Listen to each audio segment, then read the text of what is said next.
Jason Brooks never imagined that stopping a robbery outside the Meridian Grand Hotel would change everything. One moment he was just another single dad driving rideshare to make ends meet. The next, he was tackling a masked thief in the middle of downtown. But when the woman he saved looked him in the eyes and whispered, "Thank you," neither of them knew their lives were about to collide in ways that would challenge everything they thought they knew about courage, redemption, and second chances. Stay with me until the end of this story and comment what city you're watching from so I can see how far this tale has traveled. The dashboard clock read 12:47 a.m. when Jason Brooks pulled his aging Honda Accord to the curb outside the Meridian Grand Hotel. The night air hung thick and humid, the kind of oppressive heat that made shirts stick to skin and turned every breath into effort. Downtown was quieter than usual for a Friday night. The typical weekend crowd thinned by the late hour and the promise of rain that had been threatening all evening but never quite delivered. Jason killed the engine and stepped out, his knees protesting slightly as they always did these days. 38 years old, and his body already kept a detailed record of every hard landing, every forced march, every sacrifice he'd made during his years in the service. He'd been a military officer once, the kind of man who commanded respect with a look and led soldiers through situations that would break lesser men. Now he drove strangers around the city for money, picking up rides whenever his 9-year-old son Liam was asleep, or staying with Jason's sister for the night. The passenger door opened and Mrs. Chen, a regular customer who worked late shifts at the hospital, emerged with her usual warm smile. She was a tiny woman in her 60s, barely 5 feet tall, with silver-streaked hair always pulled back in a practical bun. "Thank you so much, Jason," she said, fumbling with her purse as she tried to manage both it and her work bag. "I don't know what I'd do without your reliable service. Those other drivers, they cancel on me all the time." "Happy to help, Mrs. Chen," Jason replied, moving around to the trunk. He popped it open and retrieved her overnight bag, the one she carried on nights when she pulled double shifts and needed to stay at the hospital. "You working another 16-hour day?" 14 this time, she said with a weary chuckle. "We're short-staffed again. But that's the job, right? People need care, no matter what time it is." Jason knew all about that kind of dedication, that sense of duty that pushed you beyond exhaustion because someone else was counting on you. It was the same drive that had him out here at 1 in the morning, hunting for fares instead of sleeping, because Liam needed new shoes and the electricity bill wasn't going to pay itself. He handed Mrs. Chen her bag, and she pressed a $20 bill into his hand despite his protests. "The app already charged you," he said. "That's a tip, young man, and I won't hear another word about it." She patted his arm with surprising firmness for such a small woman. "You have a son to take care of. Don't you dare try to give that back." Before Jason could respond, a sound cut through the night air that made his blood run cold. It was a scream, sharp and terrified, the kind of sound that bypassed rational thought and triggered pure instinct. Both he and Mrs. Chen froze, heads turning toward the source. Across the street, maybe 40 yards away at the crosswalk, a scene was unfolding in the harsh glow of the streetlights. A woman in a blue dress was on the ground, and a figure loomed over her, a man in dark clothing with something covering his face. Even from this distance, Jason could see the struggle, could see the man yanking at the woman's purse while she held on desperately. "Oh my God," Mrs. Chen whispered, her hand flying to her mouth. Jason's mind went calm, crystalline clear, the way it always had in moments of crisis. It was the same clarity that had saved his life and the lives of his soldiers more times than he could count. Time seemed to slow down as he processed the situation in fractions of a second. The attacker had his back to them, focused entirely on his victim. The woman was fighting back but losing, her heels making it impossible to find purchase on the pavement. There were no other pedestrians visible on the street, no police cars in sight, no help coming. "Call 911, Jason said to Mrs. Chen, his voice steady and authoritative in a way that brought back muscle memory from another life. Then he was moving. His feet hit the pavement in a dead sprint, his body remembering the training even if his knees wished he'd forget. The distance closed fast. 30 yards. 20. The woman's scream came again, higher pitched this time, edged with real fear as the attacker succeeded in ripping the purse from her grip. The man straightened up, triumphant, the stolen bag clutched in his gloved hands. He was wearing a ski mask despite the heat, and through the eye holes Jason could see him glancing around, checking for witnesses. That's when he spotted Jason charging across the street like a freight train with a personal vendetta. "Hey!" Jason shouted, not slowing down. "Drop it!" The attacker's body language shifted instantly from predator to prey. He took one look at the 6'2" former soldier bearing down on him and made a calculation. He turned to run. He didn't make it 3 steps. Jason hit him like a linebacker, all controlled violence and precise force. The tackle was textbook, the kind of thing they drilled into him during basic training and that he'd practiced 1,000 times in hand-to-hand combat courses. He wrapped his arms around the attacker's midsection, lifted him slightly off the ground, and drove him down hard onto the pavement. The impact knocked the wind out of both of them, but Jason recovered faster. Years of muscle memory took over. He secured the attacker's right arm, twisting it up behind his back in a control hold that made any resistance extremely painful. The stolen purse skittered across the concrete, its contents spilling out in a trail of lipstick, keys, and a smartphone with a cracked screen. "Stay down!" Jason growled, applying just enough pressure to make his point clear. The attacker bucked once, trying to throw him off, but Jason had 50 pounds on him and a lifetime of training in how to control a hostile combatant. He pressed down harder, his knee between the man's shoulder blades, and felt the fight go out of him. "I said stay down." For a moment, the only sounds were Jason's heavy breathing and the attacker's wheezing gasps. Then the calculation changed again. The man clearly decided that whatever was in that purse wasn't worth getting arrested or worse. With a sudden twist that Jason didn't quite anticipate, he wrenched free, leaving his jacket behind in Jason's grip, and scrambled to his feet. Jason moved to tackle him again, but the attacker was already running, stumbling slightly but finding his speed. He darted into the alley beside the hotel, and Jason made a split-second decision not to pursue. The woman was still on the ground. She was the priority now, not revenge or some misplaced sense of finishing the fight. He let the attacker go and turned back to where the woman sat on the pavement, her blue dress torn at the shoulder, one shoe missing, her eyes wide with shock. "You okay, ma'am?" Jason asked, his voice automatically gentling as he approached. He could see her trembling, the adrenaline spike hitting her system hard now that the immediate danger had passed. She stared at him, not speaking at first, just looking at him like he was something impossible. Her hair had come loose from whatever elegant style it had been in, falling in dark waves around her face.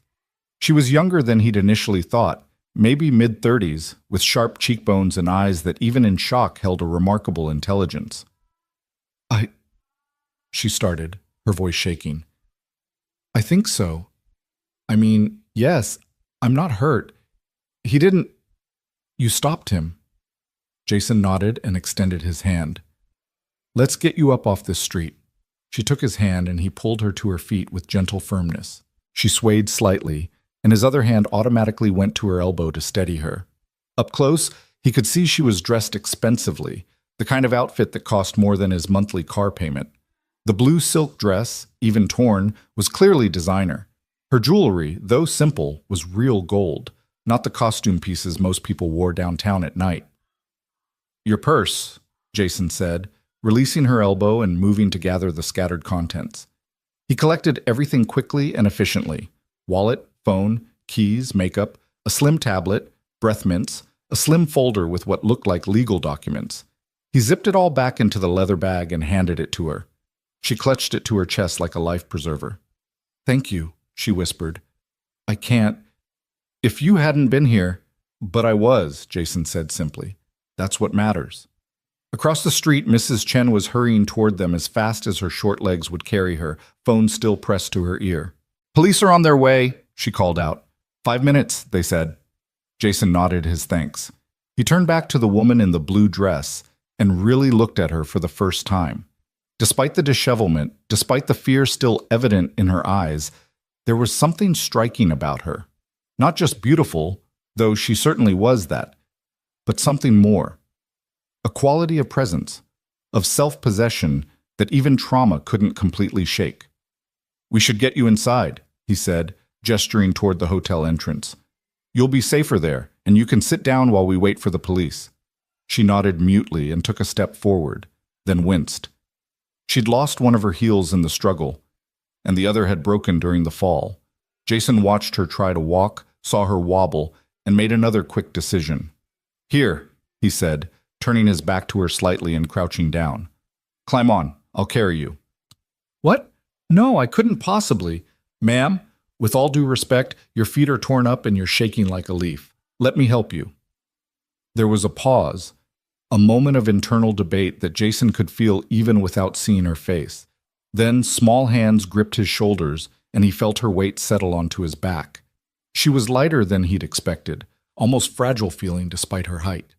He stood easily, adjusting his grip under her knees, and started walking toward the hotel entrance.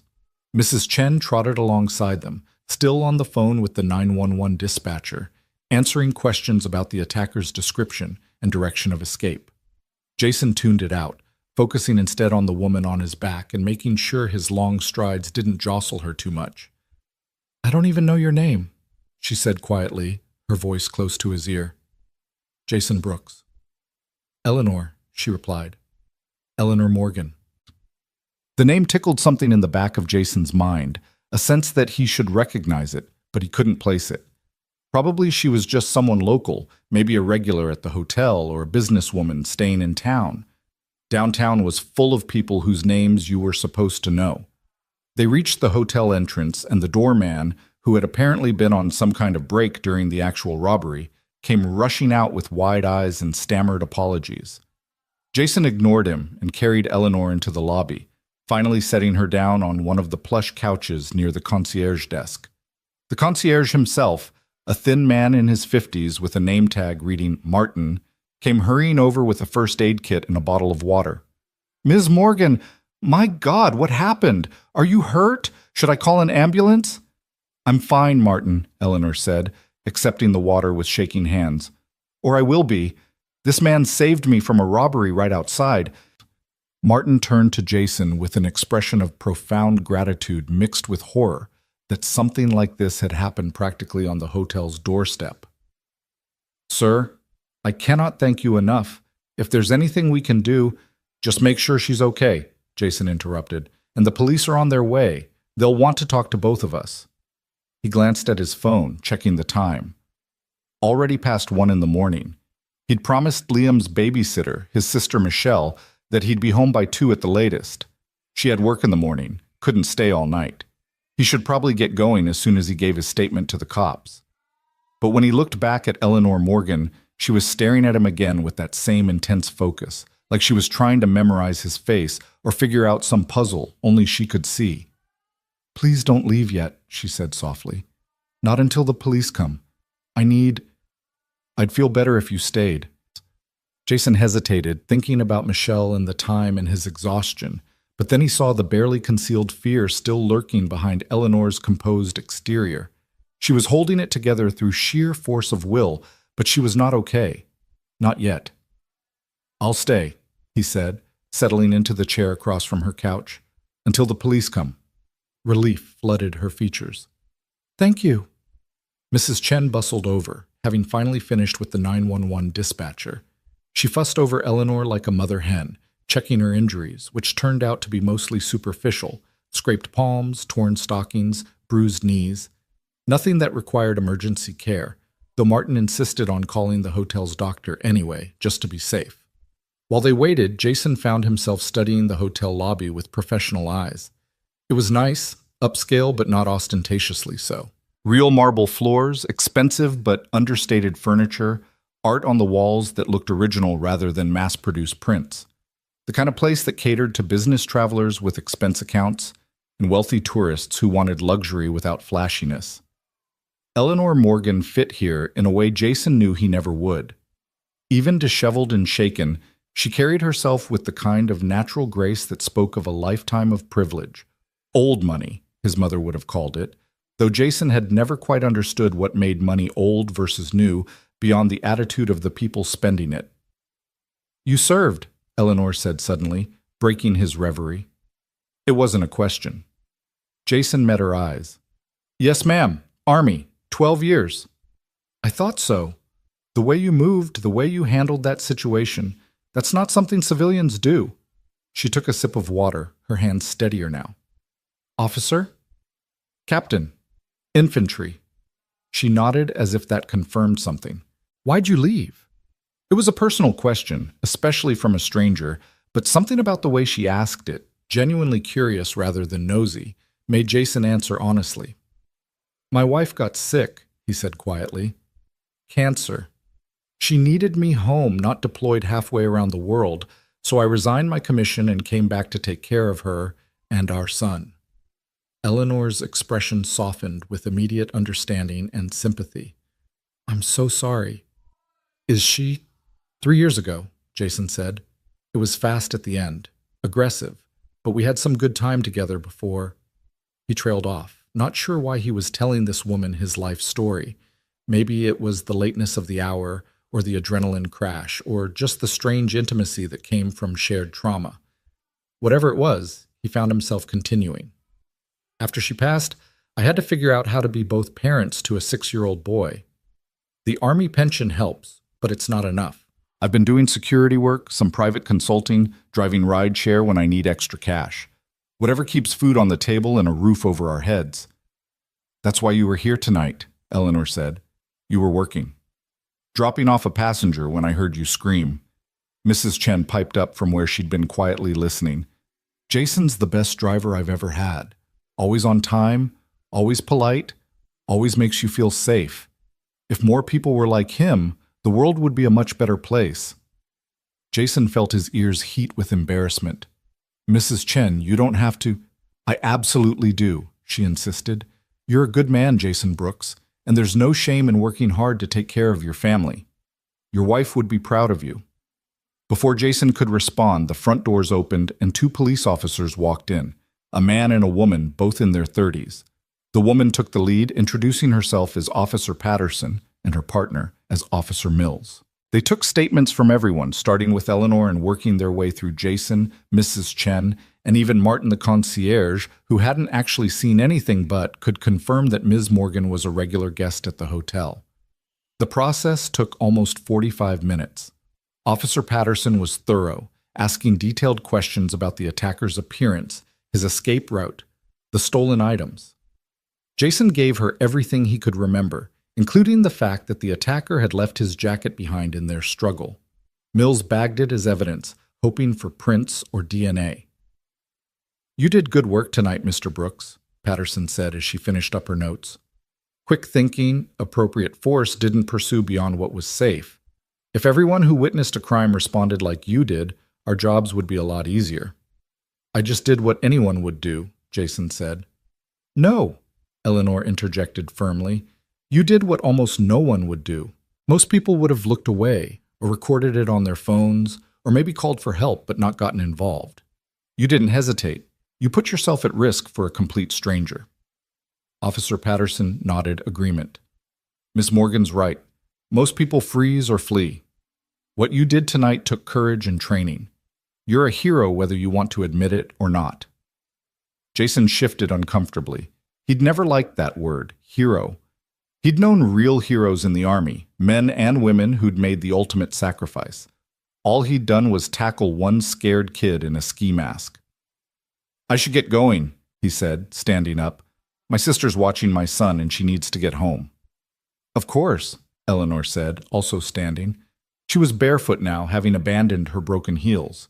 Even without them, she was tall, maybe 5'9" or 5'10". But please, at least let me buy you a drink or something, to say thank you properly. Jason shook his head. That's not necessary, Miss Morgan. I'm just glad you're okay. It's past 2 in the morning and you have a child at home, she said, understanding flickering in her eyes. But perhaps another time? Please. I'd like to repay your kindness somehow. There was something in her tone, an earnestness that went beyond polite gratitude. Jason found himself pulling out his wallet and extracting one of the simple business cards he'd had printed up for his security consulting work. It had his name, phone number, and email, nothing fancy.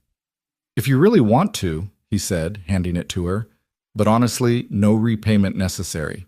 Take care of yourself, Miss Morgan. She took the card, studying it like it was something precious. Eleanor. Please call me Eleanor. Eleanor? He repeated. Get some rest, and maybe don't walk around downtown alone after midnight for a while. A ghost of a smile crossed her face. Noted. Jason said goodbye to Mrs. Chen, who insisted on hugging him despite the height difference, and nodded to the police officers. As he walked out of the hotel lobby into the humid night air, he felt the exhaustion hit him like a physical weight. His knees ached, his back hurt where he'd hit the pavement, and he was pretty sure he'd have bruises tomorrow. But as he slid back into his Honda and started the engine, he also felt something else. A sense of rightness, of having done what needed doing when it needed doing. It was the same feeling he used to get after a successful mission, when his soldiers were safe and the objective was accomplished. He'd been living without that feeling for so long that he'd almost forgotten what it was like. The drive home took 20 minutes through empty streets. Michelle was waiting up when he walked in, stretched out on his couch, watching late-night television with the volume low. "You're late," she said without heat, sitting up and stretching. "Sorry, had a situation." His sister's eyes narrowed. She knew him too well. "What kind of situation?" "The kind where someone needed help and I was there," Jason said carefully. "Nothing major. Already gave a statement to the cops." "Jason Brooks, if you got yourself hurt..." "I'm fine, Mach. Promise. Just tired." She studied him for a long moment, then sighed. "You can't save everyone, you know." "Maybe not, but I can save the ones in front of me." Michelle stood and grabbed her purse, but not before giving him a quick hug. "That's what I'm afraid of. One of these days you're going to run into something you can't handle." Tonight wasn't that night. After she left, Jason checked on Liam, finding his son sprawled across his bed in that boneless way only children could manage. The nightlight cast soft shadows across the boy's face, and Jason felt his heart clench with the fierce protectiveness that had defined his life since the moment Liam was born. Everything he did, every shift he worked, every sacrifice he made, it was all for this kid. To give him chances Jason never had. To keep him safe and fed and loved. To be the kind of father that Liam's mother would have wanted him to be. He pulled the blanket up over his son's shoulders, pressed a kiss to his forehead, and retreated to his own room. As he fell into bed, still fully clothed, too tired to change, his last thought before sleep claimed him was of Eleanor Morgan's face in the hotel lobby. The way she'd looked at him when she took his business card, like it was something important, like he was someone worth remembering. He fell asleep thinking that he'd probably never see her again. That this was just one of those brief intersections of lives that happened and then faded into memory. A story he might tell Liam someday about the time Dad stopped a robbery downtown. He had no idea how wrong he was. Morning came too early, announced by Liam jumping on his bed at 7:30 with all the energy of a caffeinated tornado. "Dad, wake up! You promised we'd go to the park today if the weather was good." Jason groaned and tried to pull a pillow over his head, but Liam was having none of it.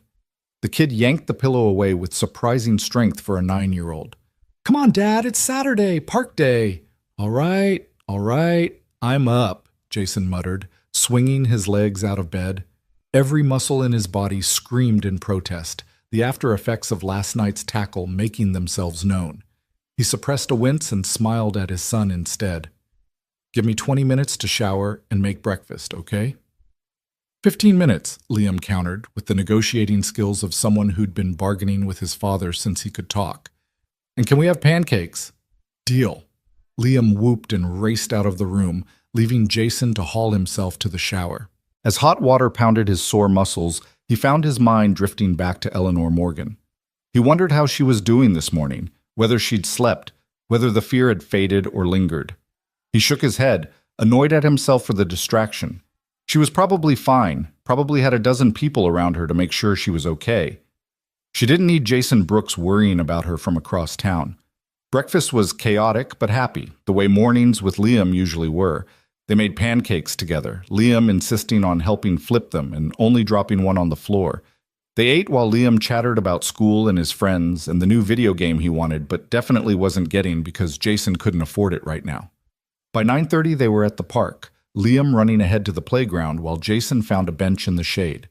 Other parents dotted the area, mostly mothers with younger kids. Jason recognized a few regulars, exchanged nods and small talk about the weather. His phone buzzed in his pocket. He pulled it out expecting Michelle or maybe a ride request from the app, but the number was unknown. He answered anyway, years of training making him wary of unknown calls. "Hello? Mr. Brooks? This is Eleanor Morgan. We met last night. Jason sat up straighter, surprised. Ms. Morgan. Eleanor. Are you okay? I'm fine, thanks to you. Her voice was clearer than it had been last night, steadier. I hope I'm not disturbing your Saturday. Not at all. I'm at the park with my son. What can I do for you? There was a pause, and Jason could almost hear her choosing her words carefully. I know I mentioned wanting to thank you properly last night, and you said it wasn't necessary. But I've been thinking, and I'd really like to take you to dinner. Tonight, if you're available. Jason hesitated.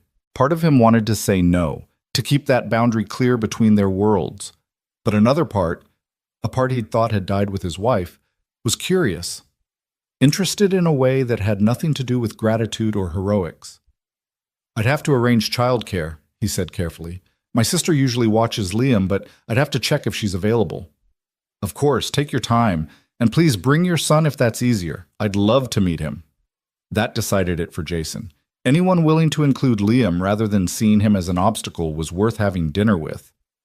Let me call my sister and get back to you. What time were you thinking? 7? There's a restaurant called Tempest on 5th Avenue. Do you know it? Jason didn't, but he could find it. 7 works. Can I call you back at this number to confirm? Absolutely. And Jason, thank you for last night and for agreeing to this. It means more than you might realize. After they hung up, Jason sat staring at his phone for a long moment. Tempest on 5th Avenue. He'd heard of 5th Avenue, of course. It was where the old money lived and did business, where buildings had names instead of just addresses. Not his usual territory. Michelle picked up on the second ring when he called. Twice in 12 hours? What's wrong? Nothing's wrong. I need a favor. Can you watch Liam tonight around 6:30? His sister's voice went sly. Jason Brooks, do you have a date? It's not a date. It's dinner with someone who wants to say thank you. For what? For the situation I mentioned last night. And this person who wants to say thank you, are they female? Michelle, they are! Oh my God, you have an actual date. When's the last time you even went out with anyone? It's not a date, Jason insisted, though he could feel his ears heating. It's just dinner. Right. Well, your just dinner is approved. I'll be there at 6:15. And Jason, wear something nice, not your security polo. She hung up before he could protest that he always looked fine. Jason looked down at himself. Cargo shorts and a faded army t-shirt, his standard weekend uniform. Maybe Michelle had a point. The rest of the day passed in a blur of park time with Liam, followed by a grocery run and some half-hearted cleaning of their apartment. By 5 o'clock, Jason was standing in front of his closet, trying to remember the last time he'd needed to dress for anything nicer than a security briefing. He settled on dark jeans, a button-down shirt that Michelle had given him last Christmas and he'd never worn, and his good shoes, the ones that weren't sneakers or work boots. Looking at himself in the mirror, he barely recognized the man staring back. He looked almost like he had before, when he was Captain Brooks instead of just Jason, the rideshare driver. Michelle arrived early, took one look at him, and let out a low whistle. Okay, you clean up nice. Who is this woman? Her name's Eleanor Morgan. She's the one from last night, the one who was attacked. Michelle's expression turned serious. Jason, are you sure this is a good idea? She just went through something traumatic. Her emotions might be all over the place. She reached out to me, Jason said, and she sounded fine on the phone. I think she just wants to say thank you properly. Well, go have your not a date and try to relax. When's the last time you did something for yourself instead of for work or Liam? Jason couldn't actually remember. That probably said something about his life. He said goodbye to Liam, who barely looked up from his video game, and headed out. The drive to 5th Avenue took him through parts of the city he rarely visited, where the buildings got progressively taller and more expensive looking. Tempest turned out to be a sleek, modern establishment with floor-to-ceiling windows and a valet parking service that made Jason deeply uncomfortable. He bypassed the valet and found street parking 3 blocks away, then walked back to the restaurant. The host who greeted him was a young man in a suit that probably cost more than Jason's monthly rent. Good evening, sir. Do you have a reservation? I'm meeting someone. Eleanor Morgan? The host's entire demeanor changed, going from professional to actively deferential. "Of course. Miss Morgan is waiting for you. Right this way, please." Jason followed him through the restaurant, acutely aware of the other diners glancing his way. Despite Michelle's approval of his outfit, he felt underdressed, surrounded by designer suits and cocktail dresses.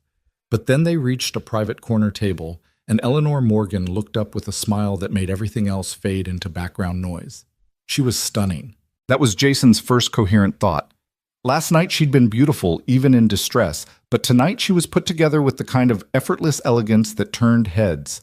A simple black dress, her dark hair pulled back, minimal jewelry. She stood as he approached, and Jason saw relief and genuine pleasure cross her features.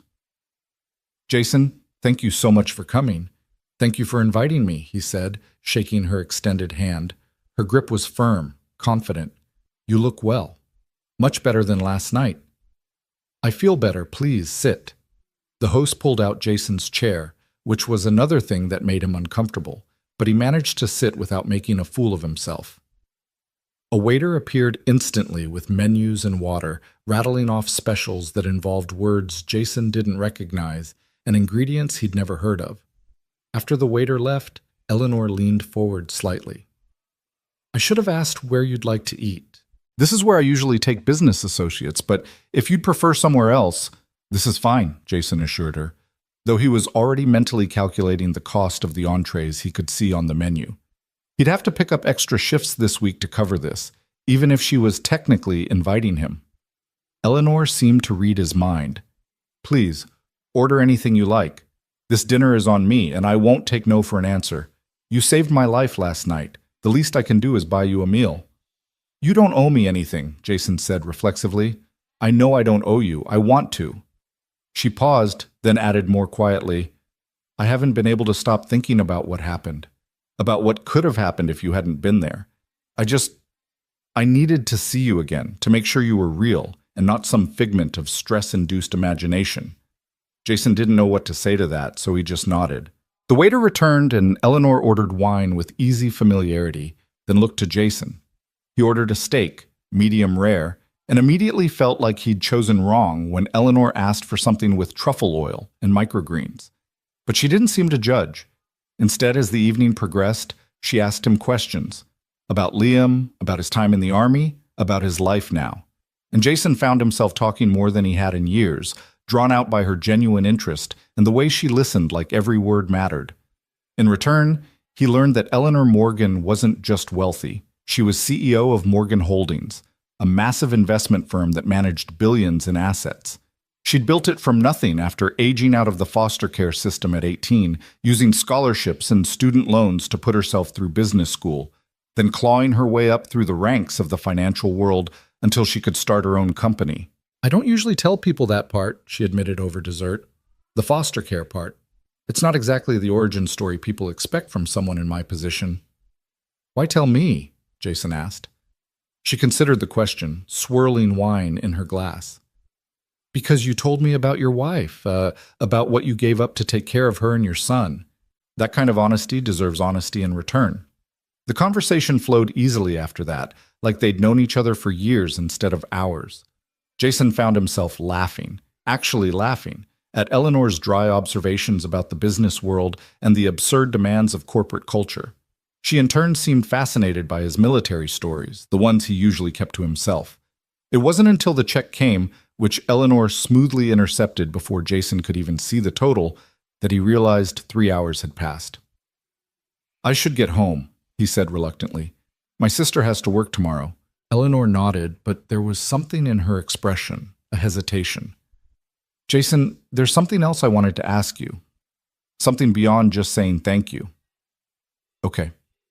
"Morgan Holdings is looking for a new head of security, someone to oversee protection for our executives, manage our security protocols, liaise with law enforcement. It's a full-time position with benefits, and given your background, your experience, the way you handled yourself last night, I think you'd be perfect for it." Jason felt like the ground had shifted under him. "You're offering me a job?" "I'm offering you an interview," Eleanor corrected. "I don't hire people just because I'm grateful to them. But I do recognize talent when I see it, and you have skills we need. If you're interested, I'd like you to come by our offices Monday morning, 10 o'clock. At least hear me out properly before you decide. Jason's mind was racing. A real job, with benefits. The kind of security consulting work he'd been trying to break into for 3 years. It sounded too good to be true. It probably was too good to be true. But Eleanor was looking at him with that same intense focus from the hotel lobby, waiting for his answer. "I'll be there," Jason heard himself say. 10 o'clock Monday. The smile that crossed her face was radiant. "Excellent. I'll email you the details and address tonight." They walked out together, and Jason retrieved his car from its street parking spot while Eleanor waited with him. The valet had brought her car around, a sleek silver Mercedes that probably cost more than Jason had earned in the last 5 years combined. "Thank you again for dinner," Jason said, "and for the opportunity. I don't take it lightly." "I know you don't. That's part of why I made the offer." Eleanor extended her hand again, and Jason shook it. "Monday, 10 a.m. Don't be late." "Yes, ma'am." She laughed at that, a genuine sound of amusement. "You really can't help the military formality, can you?" "Old habits," Jason admitted with a slight smile. He drove home through the city lights, his mind churning with possibilities and doubts in equal measure. A real job. Benefits. A chance to use his actual skills instead of just driving people around. It felt like a door opening after years of being locked in a room. But it also felt dangerous somehow, like stepping out onto ice that might or might not hold his weight. Eleanor Morgan was clearly someone important, someone with power. Getting involved with her world, even just as an employee, meant exposure to things Jason had been avoiding since leaving the army. Responsibility beyond just himself and Liam. The chance to fail publicly instead of privately. Michelle took one look at his face when he walked in and knew something significant had happened. "Tell me everything." So he did, sitting at his small kitchen table while she made tea and listened with the focused attention of the lawyer she'd always wanted to be before life got in the way. When he finished, she was quiet for a long moment. "This could be really good for you," she finally said. "For both of you. Liam needs stability, and this would give you that." "Or it could blow up in my face," Jason countered. "She barely knows me.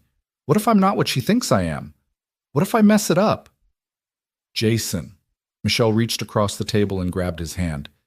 "You've been selling yourself short for 3 years. Ever since Sarah died, you've been in survival mode, just trying to keep your head above water. But you're more than that. You were a damn good officer. You led men and women through impossible situations and brought them home alive. You can handle a security job for an investment firm." "It's not the job I'm worried about," Jason admitted quietly. I don't know. Everything else." "You mean Eleanor?" It wasn't a question, and Jason didn't try to deny it. "She's out of my league, Mish. Way out." "Maybe. Or maybe you're exactly what she needs. Someone real. Someone who doesn't want anything from her except to do the job well. You think everyone in her world is like that?" Jason didn't have an answer for that, so he just sighed and finished his tea. After Michelle left, he checked on Liam, still sleeping peacefully, and then lay in his own bed staring at the ceiling. His phone buzzed with an incoming email. Eleanor sending the details for Monday's interview along with a brief note. "I meant what I said tonight. This isn't charity or gratitude. This is business. But I hope it becomes more than that. I hope it becomes the start of something good for both of us. Sleep well, Jason Brooks. You've earned it." Jason read the message 3 times, then set his phone aside. Sleep was a long time coming, and when it finally arrived, he dreamed of crosswalks and blue dresses, of second chances and doors opening into rooms filled with light. Monday morning couldn't come soon enough. Sunday passed in a haze of nervous energy that Jason tried unsuccessfully to hide from his son. He spent the morning researching Morgan Holdings online, discovering that Eleanor's company was even more impressive than she'd let on during dinner. Forbes had profiled her twice. The Wall Street Journal called her one of the most influential women in finance under 40. Her company managed pension funds, private equity investments, and philanthropic foundations with assets totaling over $8 billion. $8 billion. The number made Jason's head spin. He'd be responsible for protecting people who dealt with that kind of money every single day.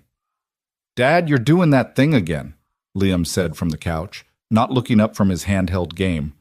"What thing?" "That thing where you stare at your computer and make the worried face, the one with the wrinkly forehead."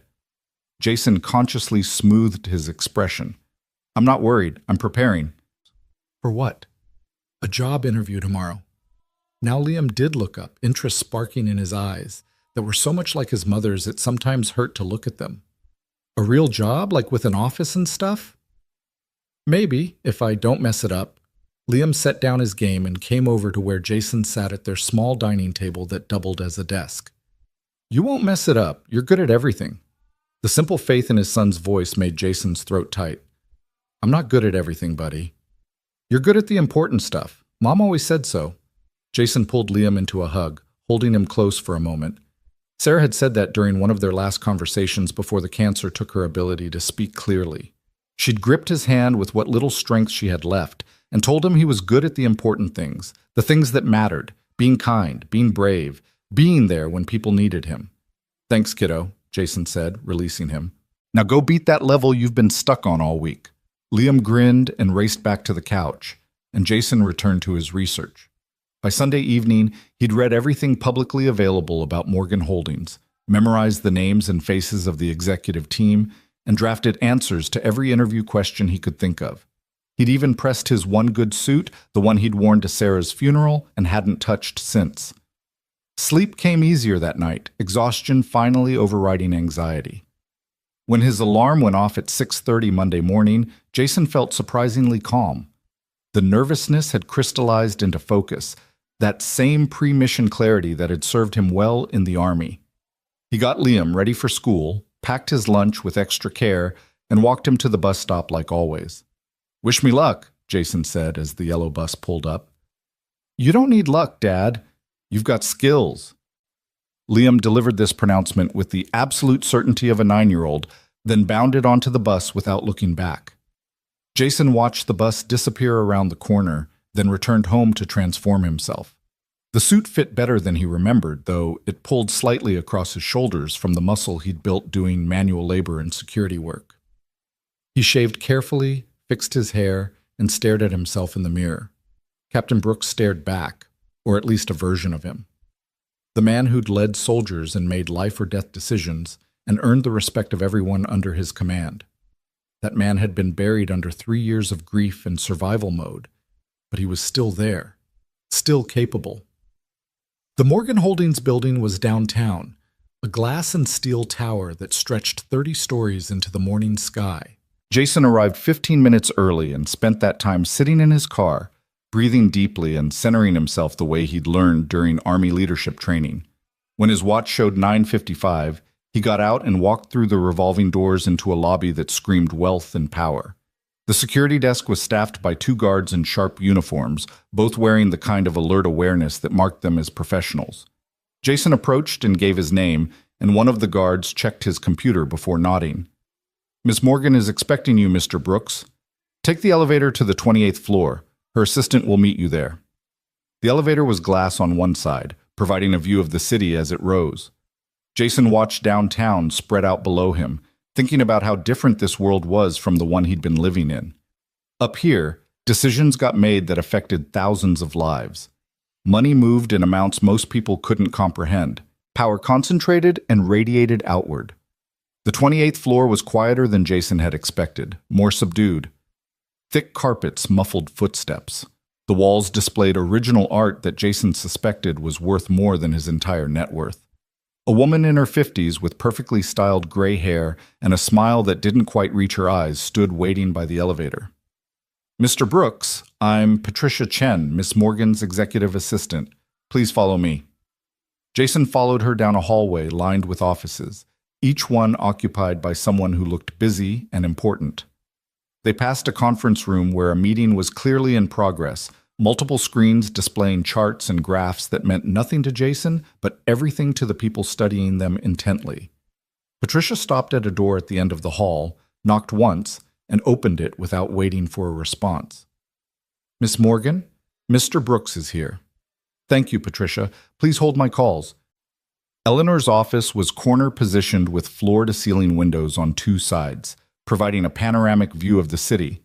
But Jason barely noticed the view because Eleanor herself commanded all his attention. She stood behind a massive desk made of dark wood, wearing a charcoal gray suit that was all business, Her hair pulled back in a way that made her look older, more authoritative. This was Eleanor Morgan, the CEO, and she was a far cry from the shaken woman in a torn blue dress he'd rescued Friday night. "Jason, thank you for coming." She came around the desk to shake his hand, and her grip was firm, professional. "Please, sit." She gestured to two chairs arranged around a small table by one of the windows, a more casual setup than her imposing desk would have provided. Jason sat, and Eleanor settled across from him with a tablet and a folder. "I want to start by being very clear about something," she said, meeting his eyes directly. "What happened Friday night has no bearing on this interview. If I didn't think you were genuinely qualified for this position, we wouldn't be having this conversation. Understood?" "Yes, ma'am." A slight smile tugged at her lips. "You can call me Eleanor. We're not in the army." "Sorry, habit."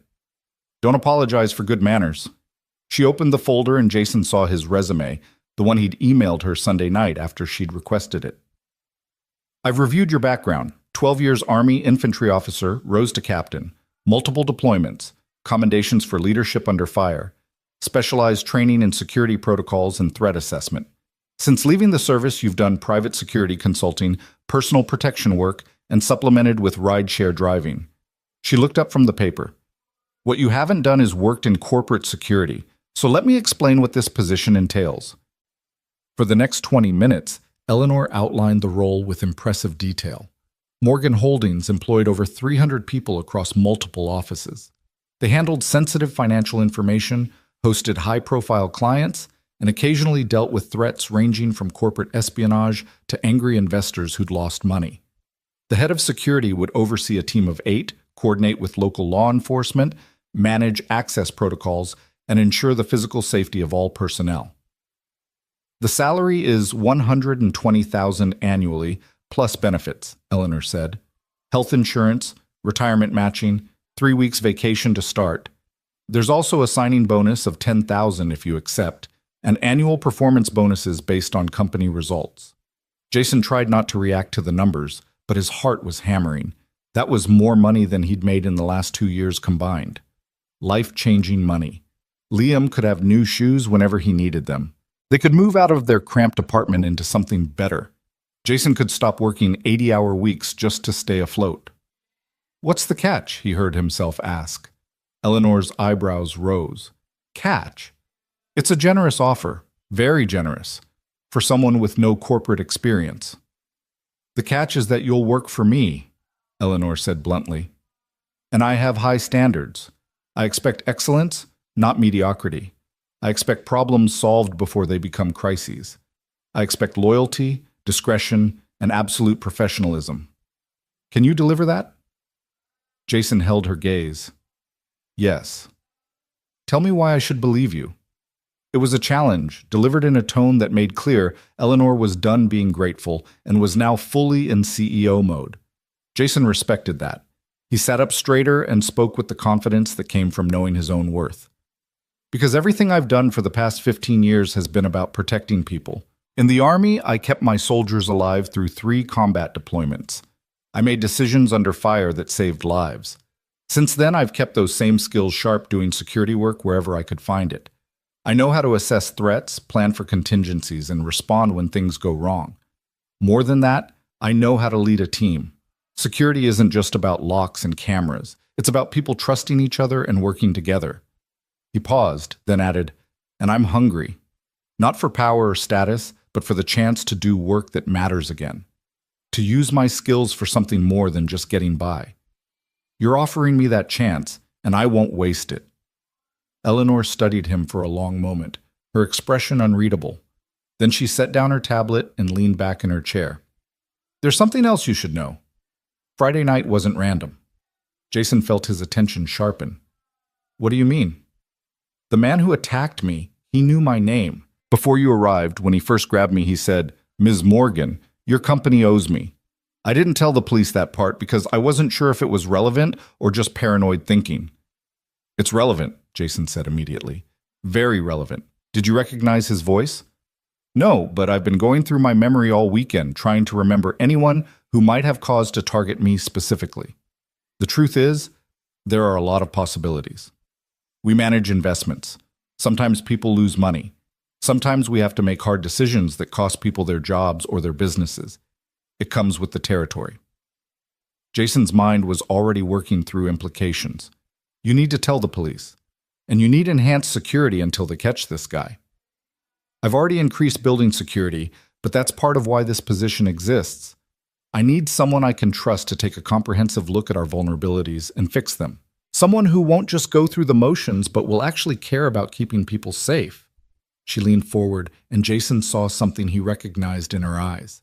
It was the same thing he'd seen in his soldiers' faces when they were about to go on a dangerous mission.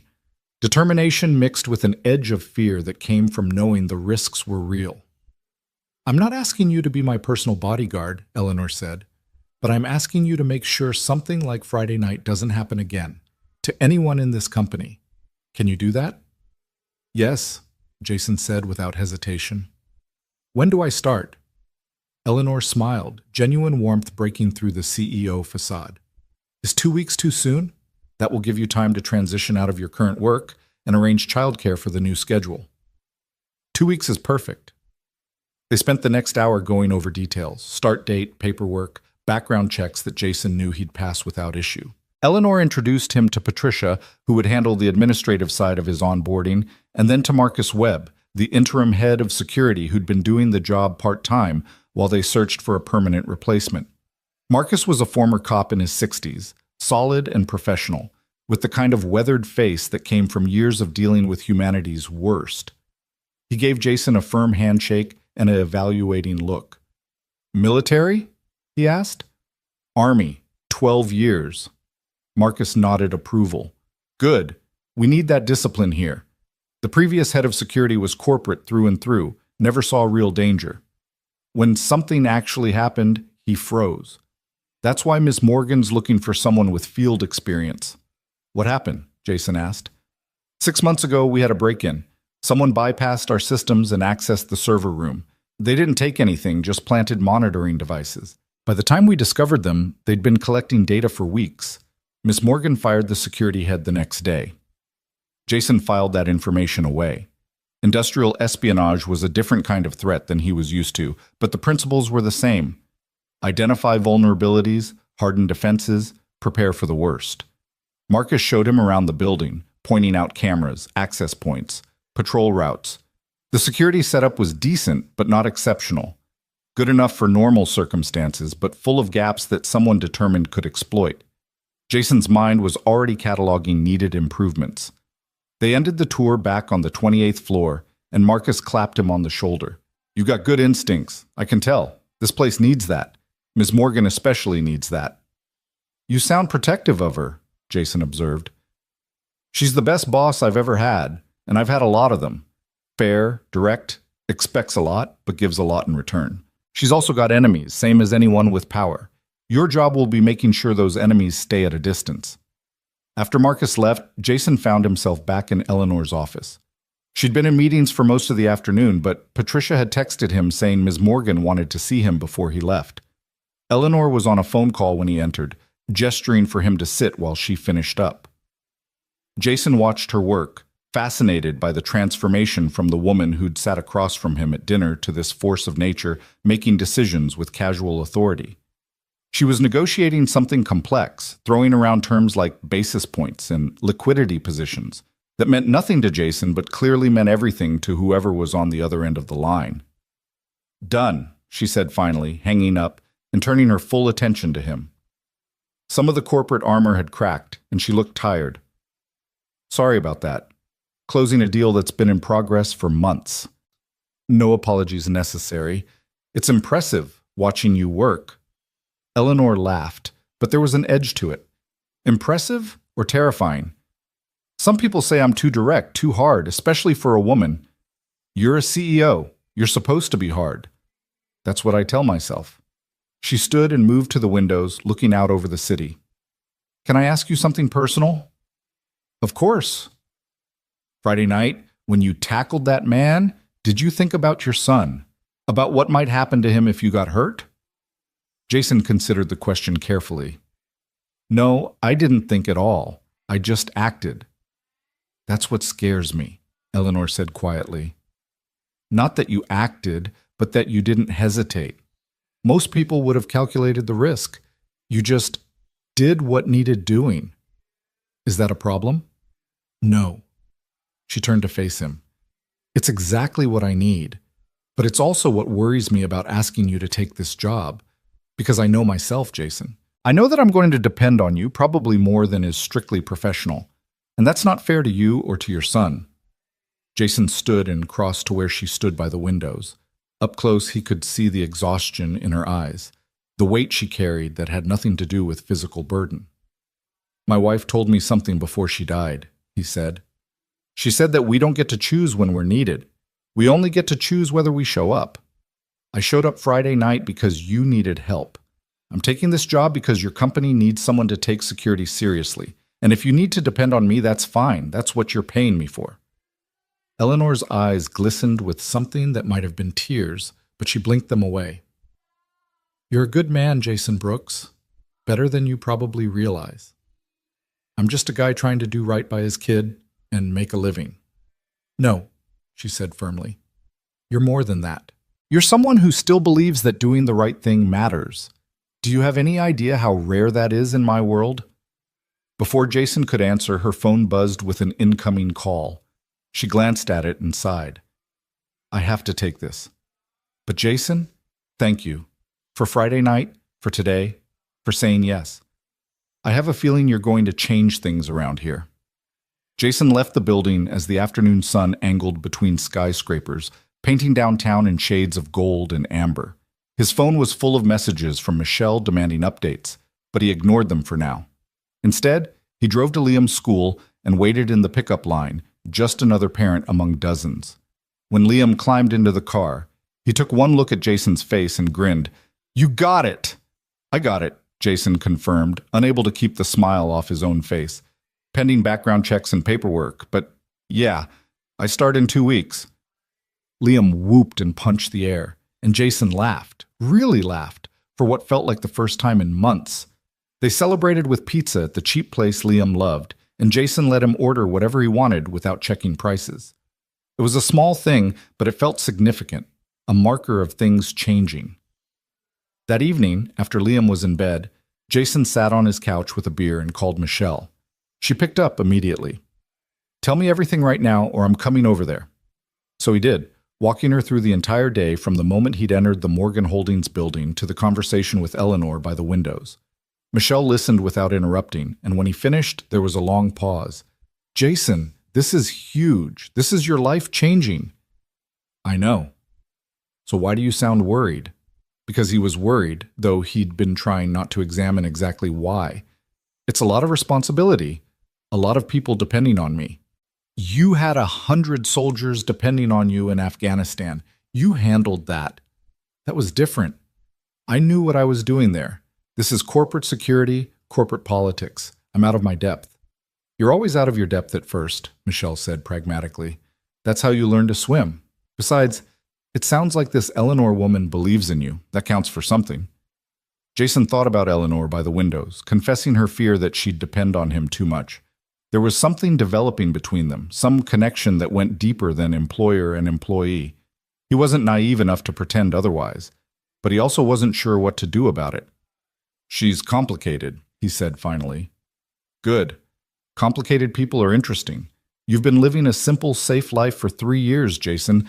Maybe it's time for complicated. After they hung up, Jason pulled out his laptop and started making lists. Things he needed to research about corporate security. Questions he had for Marcus. Improvements he'd already identified in the building's defenses. He worked until past midnight, fueled by excitement and purpose he'd forgotten he could feel. The next 2 weeks passed in a blur of preparation. Jason gave notice to the rideshare company, finished up his last security consulting jobs, and spent hours online studying corporate security protocols and best practices. He also spent time with Liam, making sure his son understood that the new job meant regular hours, but also meant Dad would be home for dinner every night. And I can actually come to your school events now, Jason said one evening while they were making dinner together. No more missing your concerts or field trips because I'm working. Liam's face lit up. Really? You'll come to my science fair presentation? I'll be in the front row. The science fair was that Friday, 2 days before Jason's start date. He sat through 20 presentations by 9-year-olds explaining volcanoes, solar systems, and plant growth with the deadly seriousness only children could muster.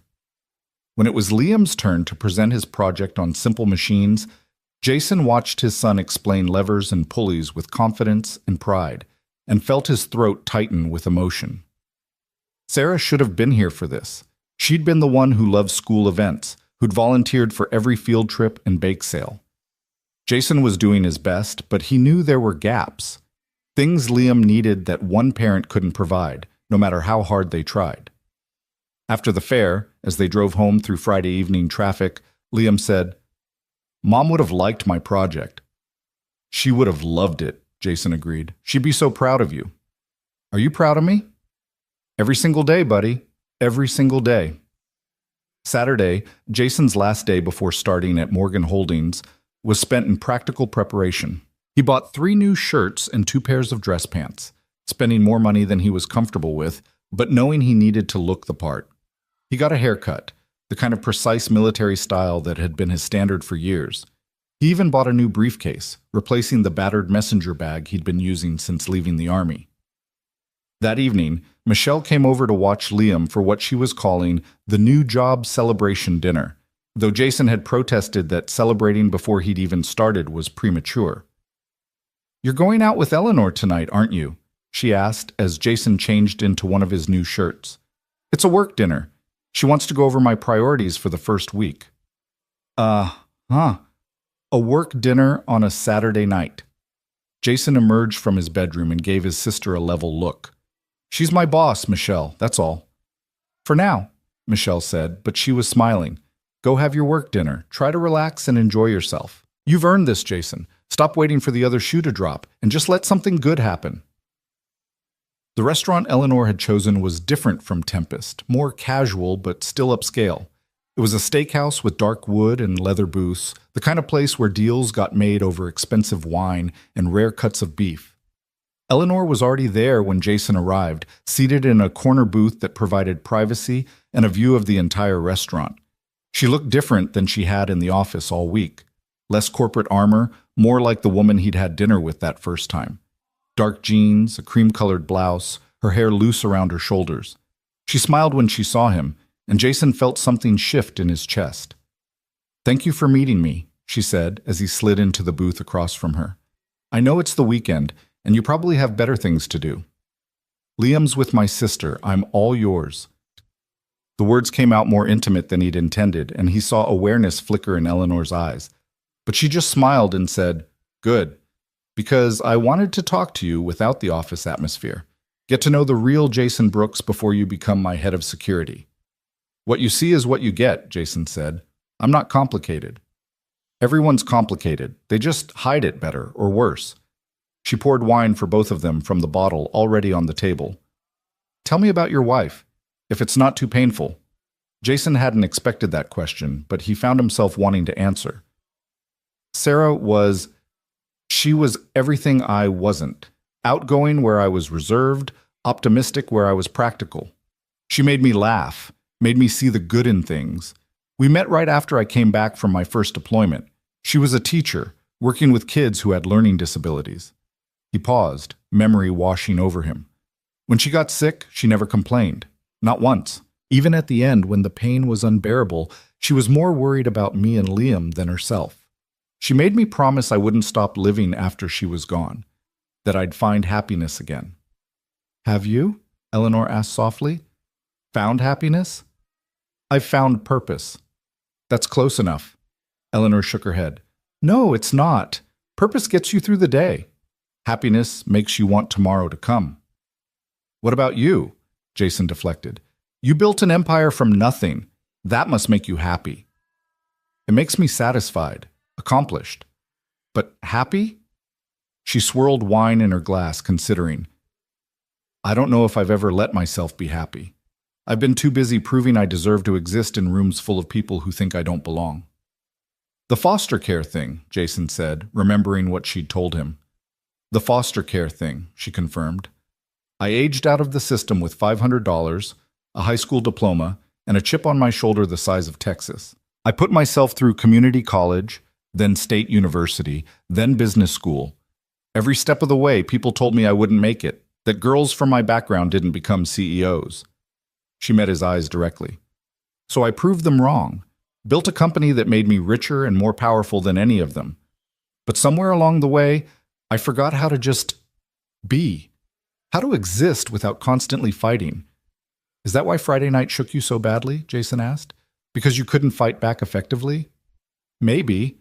Or maybe because it reminded me that all the money and power in the world doesn't matter if you can't walk safely down a street at night. That I'm still vulnerable, still at risk, no matter how many floors up my office is.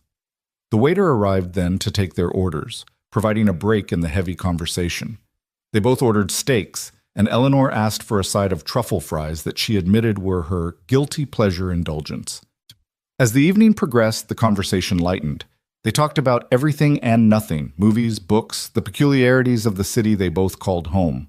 A break in the heavy conversation. They both ordered steaks, and Eleanor asked for a side of truffle fries that she admitted were her guilty pleasure indulgence. As the evening progressed, the conversation lightened. They talked about everything and nothing, movies, books, the peculiarities of the city they both called home.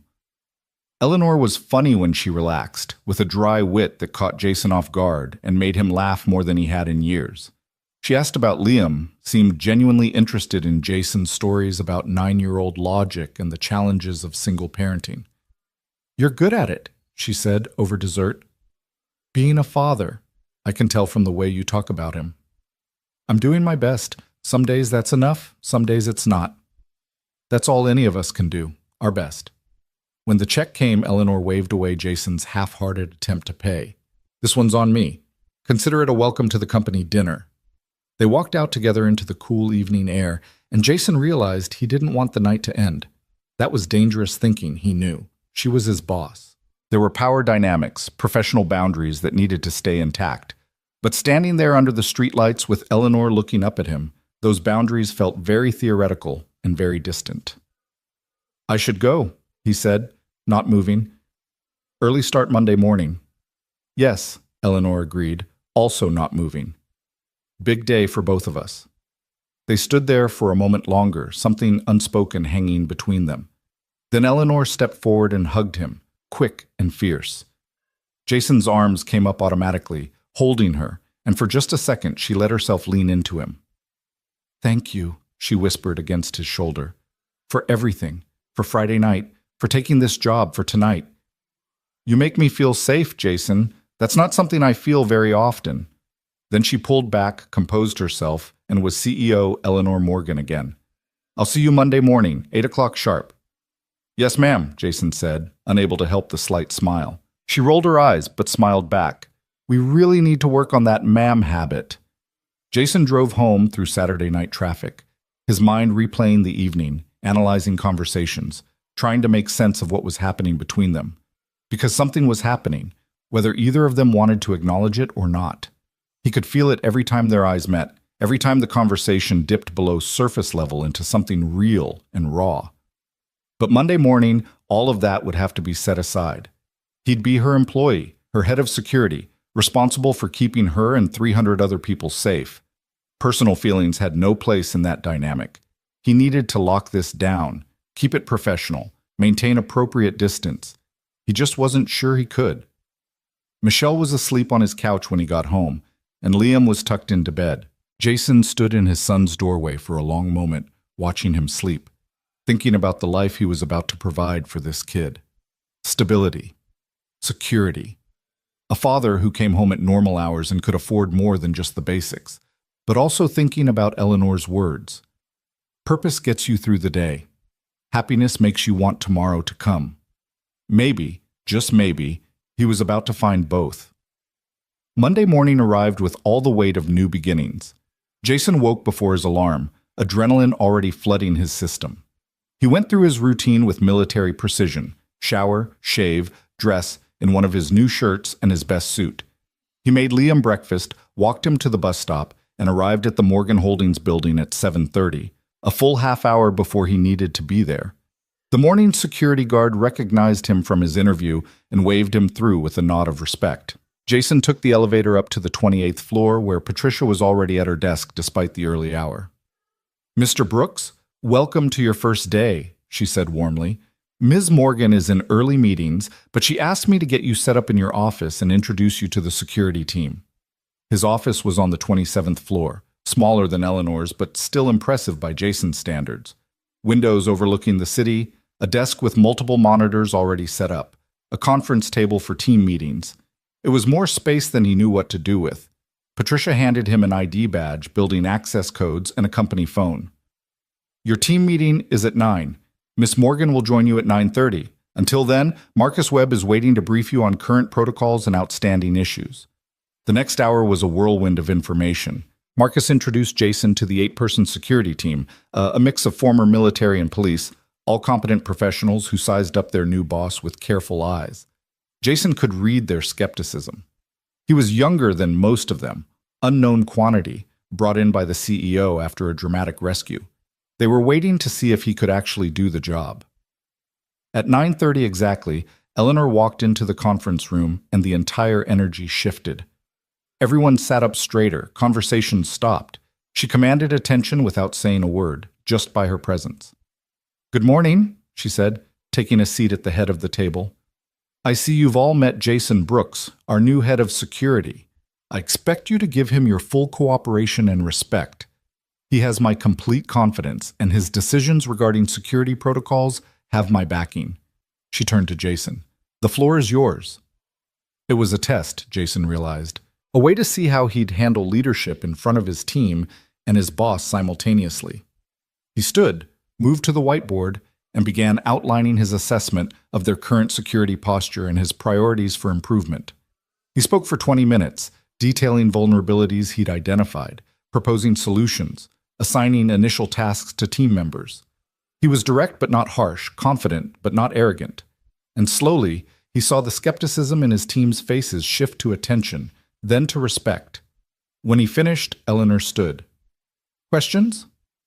There were several, all good ones, which Jason answered thoroughly. Then Eleanor nodded. "Excellent, make it happen." She turned to leave, then paused at the door. "Jason, a word in my office when you're done here." After she left, Marcus grinned at Jason. "You just passed the test. She does that with every new executive, throws them in the deep end to see if they swim." "Did I swim?" Jason asked. "Like a damn Olympian." The team dispersed to begin their assigned tasks, and Jason headed up to the 28th floor. Patricia waved him through to Eleanor's office, where she stood by her windows, looking out over the city she'd conquered through sheer determination. "That was well done," she said without turning around. "You're a natural leader. They'll follow you." "Thank you." Now she did turn, and Jason saw something in her expression that made his breath catch. Admiration mixed with something warmer, something that had no place in a professional relationship but existed anyway. "Jason, I need to tell you something, and I need you to listen without interrupting." "Okay." Eleanor took a breath, seeming to steel herself. "I hired you because you're qualified. That's the truth. But I also hired you because when I look at you, I see someone I can trust in a world where trust is a rare commodity. You make me feel safe, and that's not something I ever expected to feel around anyone." She held up a hand as Jason started to speak. "I know this is inappropriate. I know there are power dynamics and professional boundaries. I know that I'm your boss and this conversation shouldn't be happening. But I also know that life is short and uncertain, and if Friday night taught me anything, it's that we don't always get second chances." Jason's heart was hammering. "Eleanor, I'm not asking for anything," she interrupted. "I'm just telling you where I stand. What you do with that information is up to you. But I needed you to know. I needed you to understand that this, whatever this is between us, it's real for me. And it started the moment you tackled that man in the street without hesitating, without calculating the cost." The silence stretched between them, heavy with possibility and danger and the weight of choices that would change everything. Jason crossed the space between them in 3 strides and stood close enough that he could see the pulse beating in her throat. "Sarah made me promise I wouldn't stop living after she was gone. For 3 years, I've been keeping that promise in the technical sense, existing, surviving, functioning. But I haven't been living. He reached out and took Eleanor's hand. Until Friday night, when I looked into your eyes and felt something wake up inside me that I thought had died with my wife. So if you're asking where I stand with you. Complicated, inappropriate, professionally questionable, I don't care. I stand with you. Eleanor's eyes filled with tears she didn't bother hiding. This is crazy. Probably, Jason agreed. We should keep it professional, set boundaries, do the smart thing. Probably. But we're not going to, are we? Not a chance, Jason said, and kissed her. The kiss lasted only a moment before Eleanor pulled back, her hand coming up to touch her lips like she couldn't quite believe what had just happened. Jason stood there, his own heart racing, suddenly aware of how completely he'd just obliterated every professional boundary that should have existed between them. We can't, Eleanor whispered, but she hadn't stepped away. Jason, I'm your boss. This is exactly what we said we wouldn't do. I know. His voice was rough. But I'm not sorry. She looked up at him, conflict written clearly across her face. I'm not either. That's the problem. Before either of them could say anything more, Patricia's voice came through the intercom on Eleanor's desk. Ms. Morgan, your 945 is here. The Henderson acquisition team. Reality crashed back in with the force of a cold wave. Eleanor stepped back, smoothing her hair and straightening her suit jacket with practiced efficiency. In seconds, she'd transformed back into CEO Eleanor Morgan, all traces of vulnerability locked away behind professional armor. Send them to conference room A. I'll be right there. She turned to Jason, and her voice was steady, but her eyes were still turbulent. We need to talk about this. Really talk. But not now. Not here. Tonight? Jason asked. Tonight. My place. 7 o'clock. She scribbled an address on a piece of paper and handed it to him. And Jason, we keep this completely separate from work. Whatever happens between us personally, it doesn't affect how we operate professionally. Understood? Understood. Eleanor moved past him toward the door, then paused with her hand on the handle. For what it's worth, I haven't felt this terrified and this alive at the same time in years. Then she was gone, leaving Jason standing in her office trying to process what had just happened. He'd kissed his boss on his first day of work. He'd confessed feelings that could complicate everything, and he'd agreed to go to her home that evening to figure out what the hell they were doing. Michelle was going to kill him. Jason returned to his office and threw himself into work, needing the distraction. He spent the rest of the morning reviewing security footage, identifying patterns and building traffic, and meeting one-on-one with each member of his team to understand their strengths and concerns. By lunch, he'd already drafted a preliminary report on security upgrades that needed immediate attention. Marcus stopped by around 1 with sandwiches from the deli across the street. Figured you'd forget to eat, being first day and all. Thanks, Jason said, genuinely grateful. He hadn't realized how hungry he was until food appeared in front of him. Marcus settled into the chair across from Jason's desk, unwrapping his own sandwich. So, you and Miss Morgan. Jason nearly choked on his first bite. What? Easy, kid. I'm not blind, and I've been doing this work for 30 years. I see how you look at each other, just wanted to give you some friendly advice. Marcus took a bite and chewed thoughtfully. Keep it separate. Work is work, personal is personal. The moment you let them blur together, things get messy. And messy in a building like this can end careers. There's nothing, Jason started, but Marcus held up a hand. I'm not judging. Hell, if I was 30 years younger and she looked at me the way she looks at you, I'd be doing the exact same thing. Just be smart about it. Protect her reputation, protect yours, and most importantly, protect the team. They need to respect you as their boss, not see you as the guy sleeping with the CEO. Jason wanted to argue, to defend himself, but Marcus was right. If this thing with Eleanor was going to happen, and it apparently was, they needed to be incredibly careful about how they handled it. Noted, Jason said. And for the record, nothing's happened. Yet, Marcus said with a knowing smile. But it will. That kind of chemistry doesn't just disappear because it's inconvenient. After Marcus left, Jason tried to focus on work, but his mind kept drifting to 7 o'clock. To Eleanor's apartment, to the conversation they needed to have about what they were doing and why it was probably a terrible idea, but neither of them seemed able to stop it. His phone rang at 3. Michelle. "How's the first day?" she asked without preamble. "Complicated." "Complicated how?" Jason glanced at his office door, making sure it was closed. "I may have kissed Eleanor." The silence on the other end lasted approximately 3 seconds before Michelle exploded. "You what? Jason Christopher Brooks, tell me you did not kiss your boss on your first day of work." "Technically, she kissed me back, so it was mutual." "That's not better. That's worse. That's so much worse." Michelle took a breath, clearly trying to calm herself. Okay, tell me everything, from the beginning." So Jason did, keeping his voice low and his door locked, walking Michelle through the morning meeting, Eleanor's confession in her office, the kiss, and the plan to meet at her apartment that evening. When he finished, Michelle was quiet for a long moment. "You really like her?" "Yeah," Jason admitted. "I really do." "And she likes you?" "Seems that way." "Then here's what you're going to do. Tonight, you're going to have an honest conversation about what you both want and what the boundaries need to be. You're going to be smart about this because I know you, Jason. When you commit to something, you commit completely, but you also have Liam to think about and a career that you finally got back on track.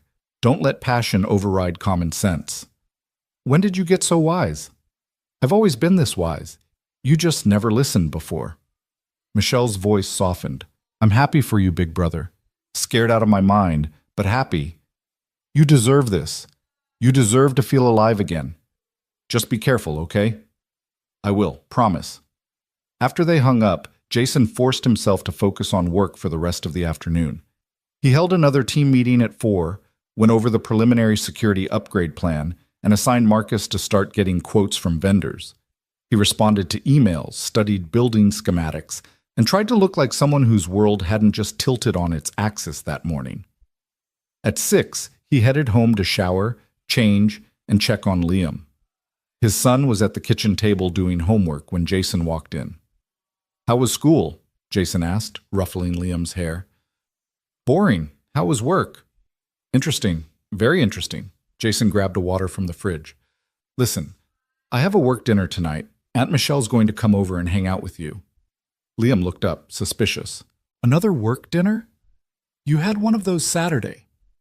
"I'm the new guy. Lots of meetings." It wasn't exactly a lie, but it felt like one. "Is it with that lady? The one from the hotel?" Jason froze. "How do you know about that?"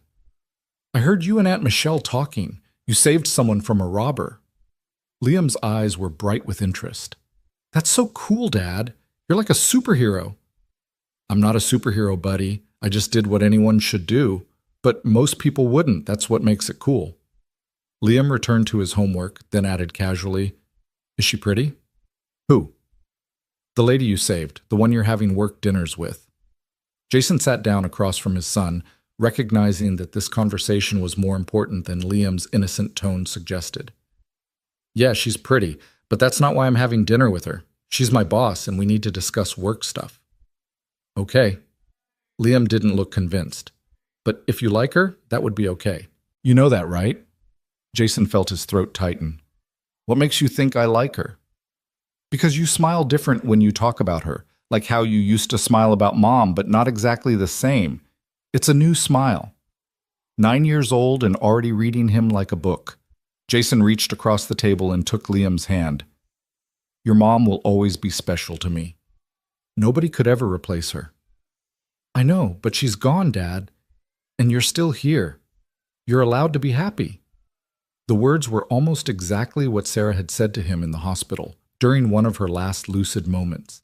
She'd gripped his hand and told him that he was allowed to be happy again, that she wanted him to be happy, that loving someone new wouldn't diminish what they'd had together.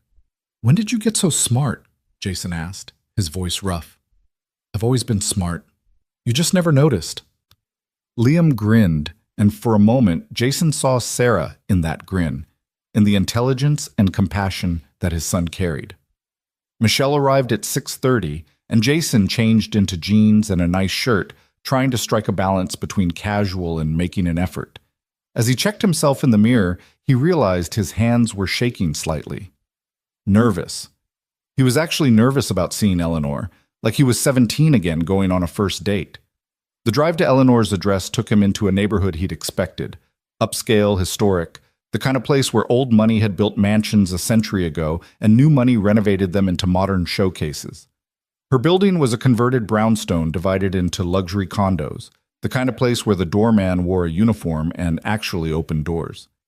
Jason Brooks for Eleanor Morgan, he told the doorman, who checked his tablet and nodded. Ms. Morgan is expecting you, penthouse level. Of course it was the penthouse. Jason rode the elevator up, his heart rate increasing with each floor. When the doors opened, Eleanor was standing in her doorway wearing jeans and a soft sweater, her hair loose, her feet bare. She looked younger like this, more approachable, less like a corporate titan and more like just a woman. "Hi," she said softly. "Hi." They stood there for a moment, the air between them charged with everything that had happened that morning and everything that might happen now.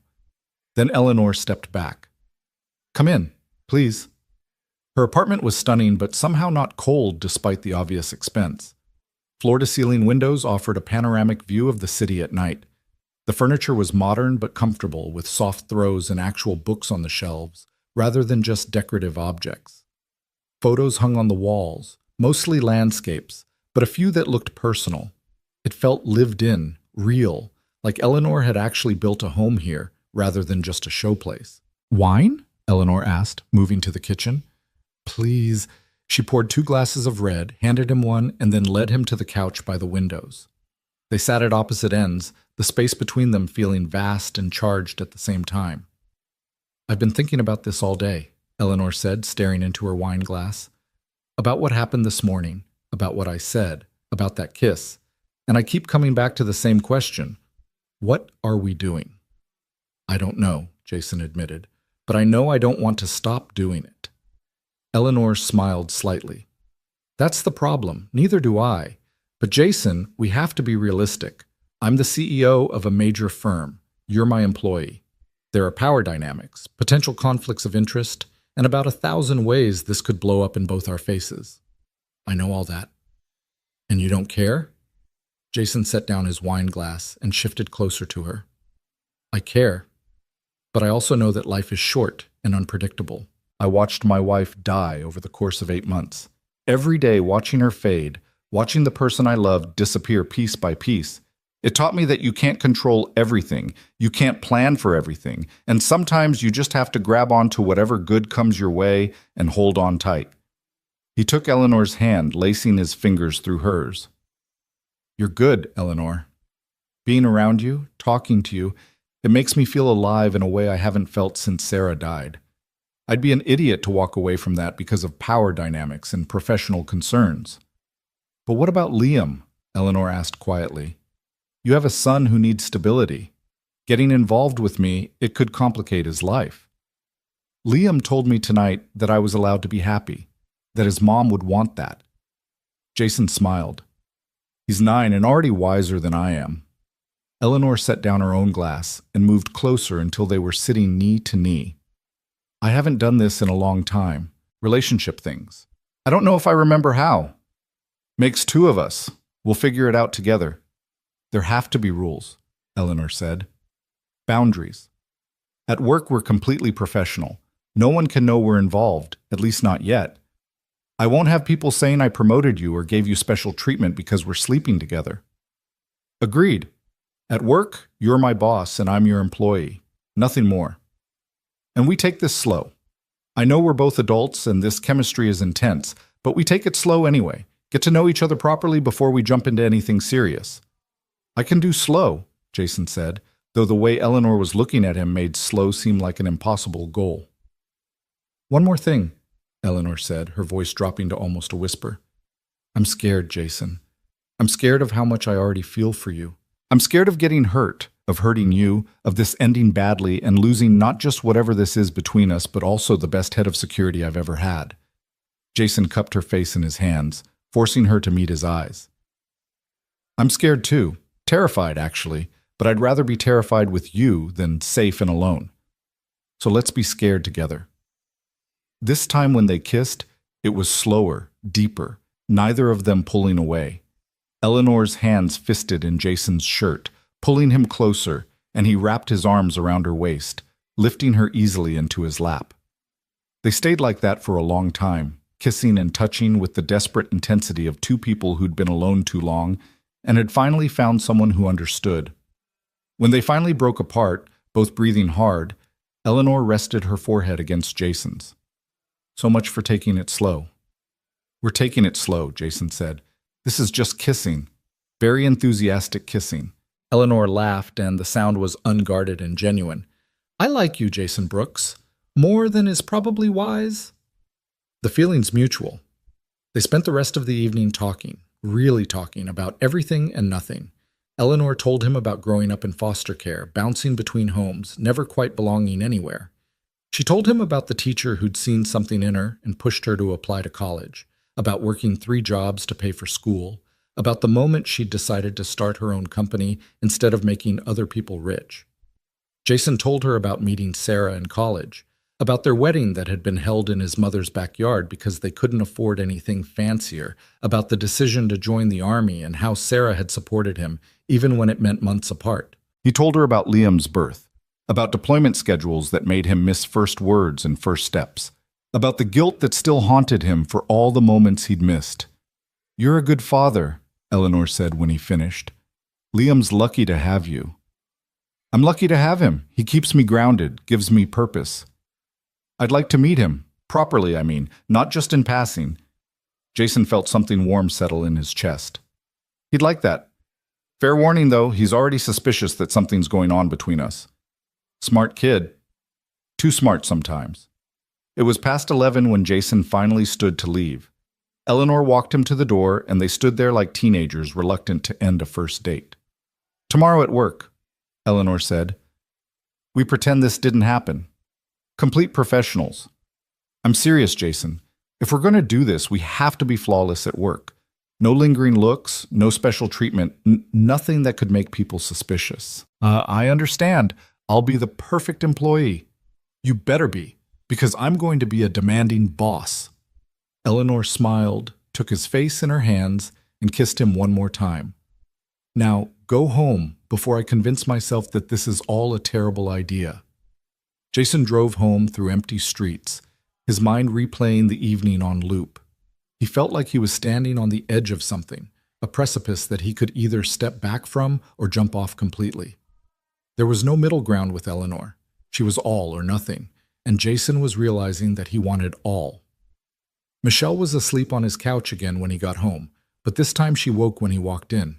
She took one look at his face and smiled. "You've got it bad." "Yeah," Jason admitted, "I really do." "Is she worth it? The complications, the risk?" Jason thought about Eleanor's laugh, her intelligence, the way she looked at him like he was someone worth seeing. Every bit of it. The next few weeks fell into a rhythm that felt both natural and surreal. At work, Jason was the consummate professional. He overhauled the security system with Marcus's help, implementing new protocols and training programs. He dealt with minor crises like false alarms and forgotten access badges with calm efficiency. He led his team with the same competence he'd once led soldiers, earning their respect through action rather than authority. And he never, not once, gave any indication that he was involved with Eleanor Morgan. At work, they were boss and employee. Eleanor was demanding, pushing Jason to deliver better results faster, challenging his recommendations, never cutting him slack. In meetings, she was all business. In the hallways, she barely acknowledged him beyond professional courtesies. To anyone watching, they were exactly what they appeared to be: CEO and security chief, nothing more. But 3 nights a week, sometimes 4, Jason went to Eleanor's apartment after Liam was in bed. They'd talk for hours, learning each other's histories and quirks and dreams. Sometimes they'd cook dinner together, Eleanor proving surprisingly competent in the kitchen despite admitting she usually just ordered takeout. Sometimes they'd watch movies, curled up on her couch like normal people instead of a CEO and former soldier navigating an impossible relationship. And slowly, carefully, they built something real. A month into his new job, Jason brought Liam to meet Eleanor officially. They went to an arcade of all places, Eleanor's idea because she'd never been to one as a kid and wanted to see what she'd missed. Jason watched his son and the woman he was falling for compete on racing games and air hockey, both of them trash-talking with the kind of ease that suggested they'd known each other for years instead of hours. "She's cool," Liam declared on the drive home, his arms full of prizes Eleanor had won for him. "You should definitely keep her." "I'm working on it, buddy." "Good. She makes you smile the new smile all the time now." But the happiness couldn't last untested. 6 weeks into Jason's tenure at Morgan Holdings, reality came crashing back in the form of the man in the ski mask. It was a Tuesday afternoon, normal in every way, until Jason's phone rang with an internal extension he didn't recognize. He answered automatically. "Jason Brooks, security." Heavy breathing on the other end, then a distorted voice, electronic and menacing. "Tell Ms. Morgan she can't hide behind bodyguards forever. What she took from me, I'll take from her. And everyone she cares about." The line went dead. Jason was on his feet instantly, his military training kicking in. He called Marcus. "Lock down the building, now. Nobody in or out without clearance." "What's happening?" "Credible threat against Ms. Morgan. I'm going to her office. Get me footage from every exterior camera for the last 10 minutes. Jason took the stairs 2 at a time up to the 28th floor, his heart hammering not with fear but with cold, focused determination. Patricia stood when she saw him coming. "Where is she?" Jason asked. "Conference room B, finishing a meeting with—" Jason was already moving. He opened the conference room door without knocking, interrupting Eleanor mid-sentence. 6 executives stared at him in shock, but Jason only had eyes for Eleanor. "We need to talk, now, privately." Eleanor's eyes narrowed at the interruption, but she must have seen something in his face because she stood immediately. "Gentlemen, we'll continue this in 30 minutes. She followed Jason to her office, and the moment the door closed, her professional mask dropped. "What happened?" "I got a threat call. Electronic voice, distorted but clear. They mentioned what you took from them. They mentioned hurting people you care about." Jason moved to her windows, checking sight lines, angles, exposure. "It's the same person from the robbery, has to be." Eleanor had gone pale, but her voice was steady. "What did they say exactly?" Jason repeated the message word for word and watched Eleanor's face as she processed it. He saw fear flash across her features, quickly buried under determination. "Okay," she said. "What do we do?" "First, you're going to tell me everything about anyone who might have cause to target you. Business deals gone bad, fired employees, rejected investors, everything. Then I'm calling the detective who handled your robbery case and bringing them up to speed. And then you're getting a personal security detail until we figure out who this is." "Jason, I can't walk around with bodyguards. It looks weak." "It looks smart," Jason countered. "Someone threatened you, on my watch. That's not happening again." Eleanor studied him for a long moment, and Jason saw the moment she stopped being CEO and became just Eleanor, the woman who'd been terrified in the street 6 weeks ago. "Okay, I trust you. Tell me what you need." They spent the next 2 hours going through Eleanor's recent business history, compiling a list of people who might hold grudges. The list was longer than Jason liked. Over 30 names ranging from investors who'd lost money to executives Eleanor had fired to competitors she'd outmaneuvered on major deals. Each name went into Jason's database with notes on threat level and motive. Detective Patterson arrived at 4, along with her partner Mills. Jason briefed them on the call, provided the phone records showing the trace, and handed over his preliminary threat assessment. Patterson listened with the focused attention of someone who took threats seriously. "This escalates things," she said. "The robbery might have seemed opportunistic, but a follow-up threat like this suggests obsession. Someone's been watching Ms. Morgan, learning her patterns. They knew how to reach your direct line, Mr. Brooks. That's inside knowledge." "You think someone internal made the threat?" Eleanor asked. "I think someone internal gave information to whoever made it, or they're working together." Patterson turned to Jason. "I need full access to your building security, employee records, recent hires and terminations. Everything." "You'll have it by end of day," Jason promised. After the detectives left, Jason called his team together for an emergency meeting. He didn't mention the specific threat, just announced enhanced security protocols effective immediately. Additional patrols, mandatory badge checks, new access restrictions.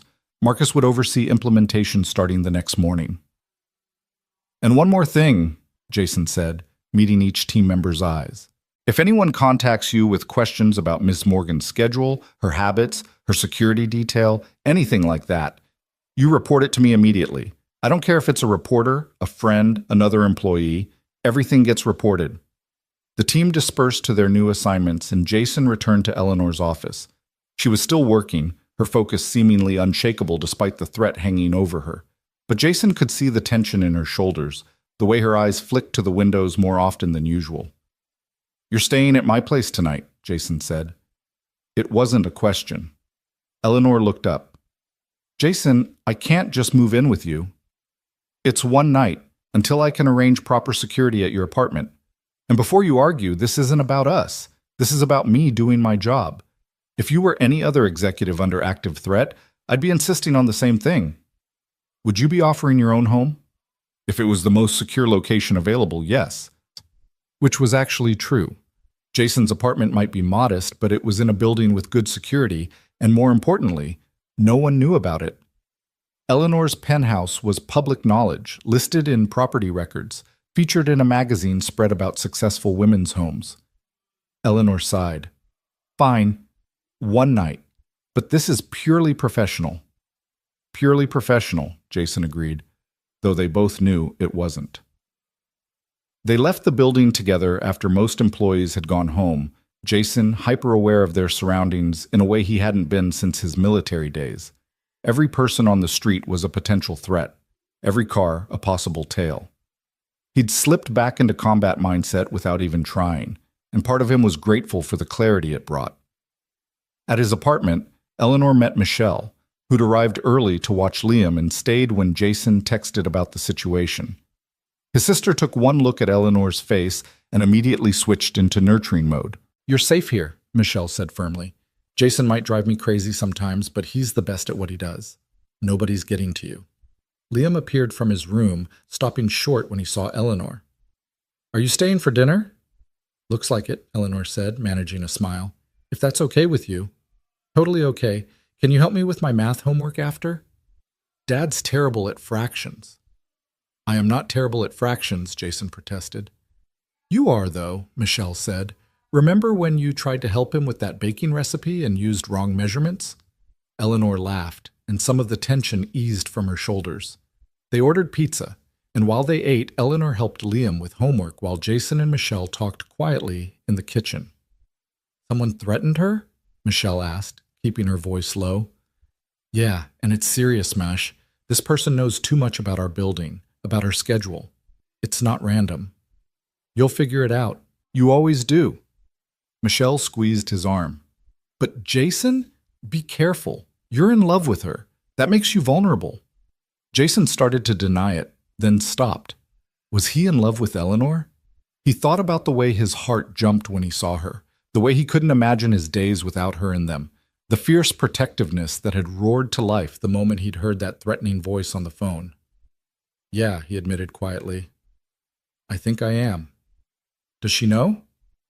"We haven't said it." "Maybe you should. Life's short and all that."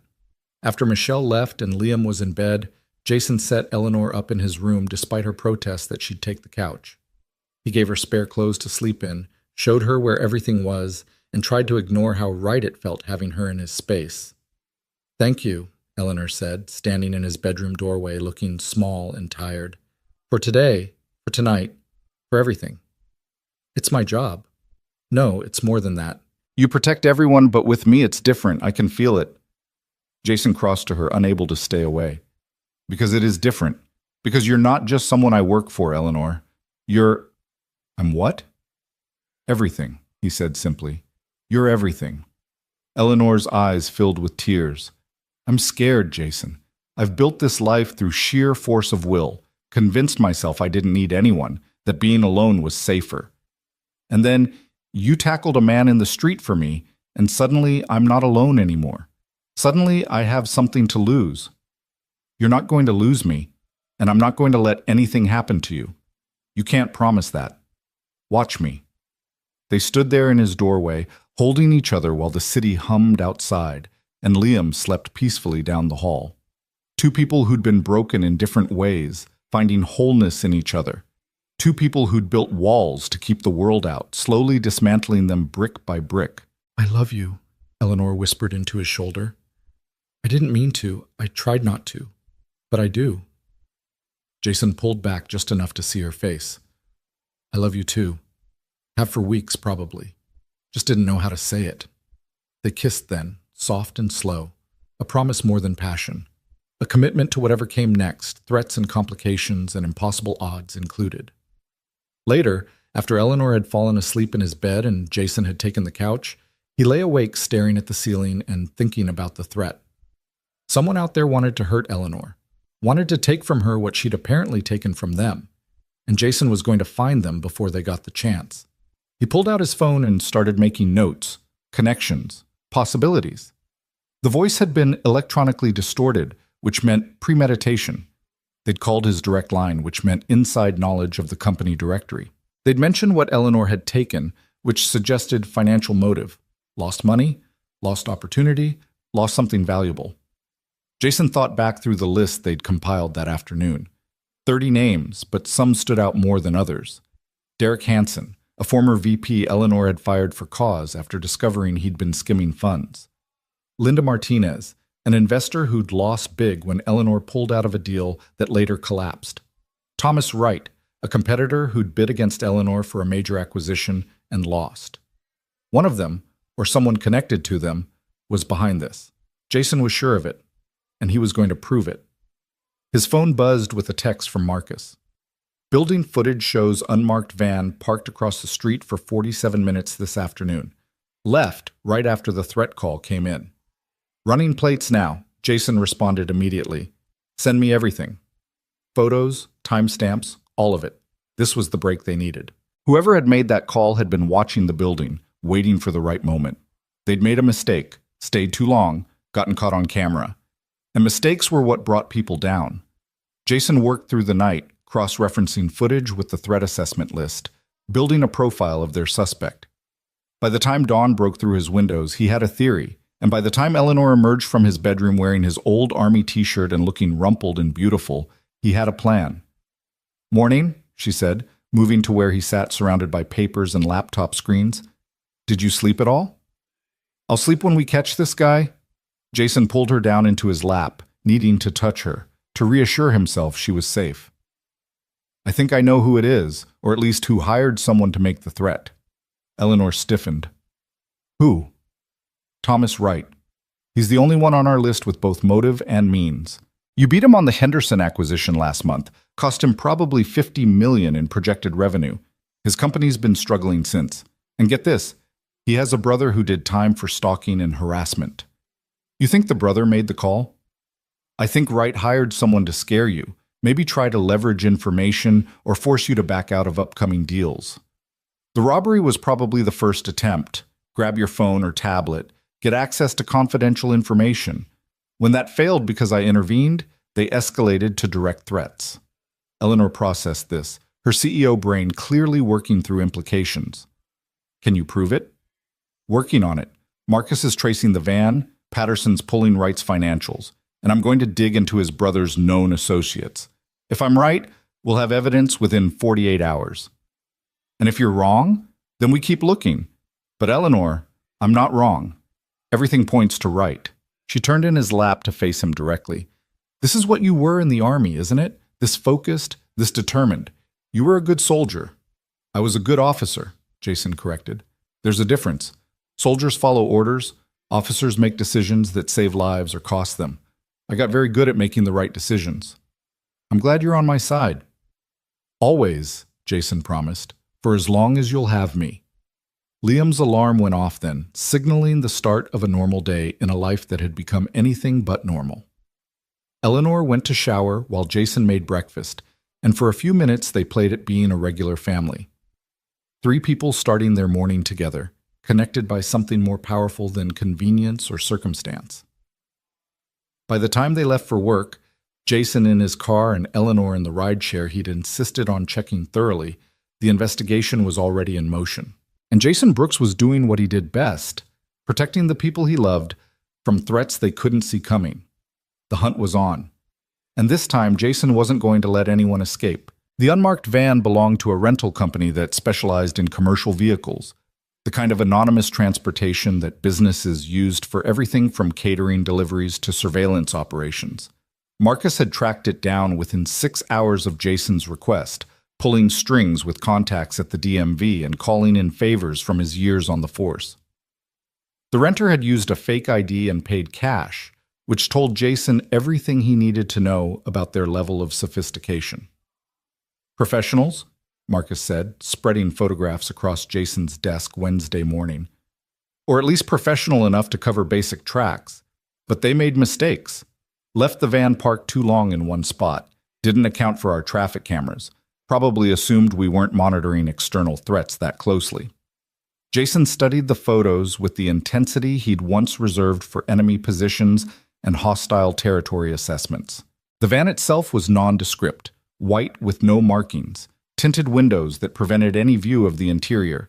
But in one shot, taken as the vehicle pulled away from the curb, the driver's window was down just enough to show a partial profile. Male, mid-30s, dark hair, sunglasses obscuring most of his features.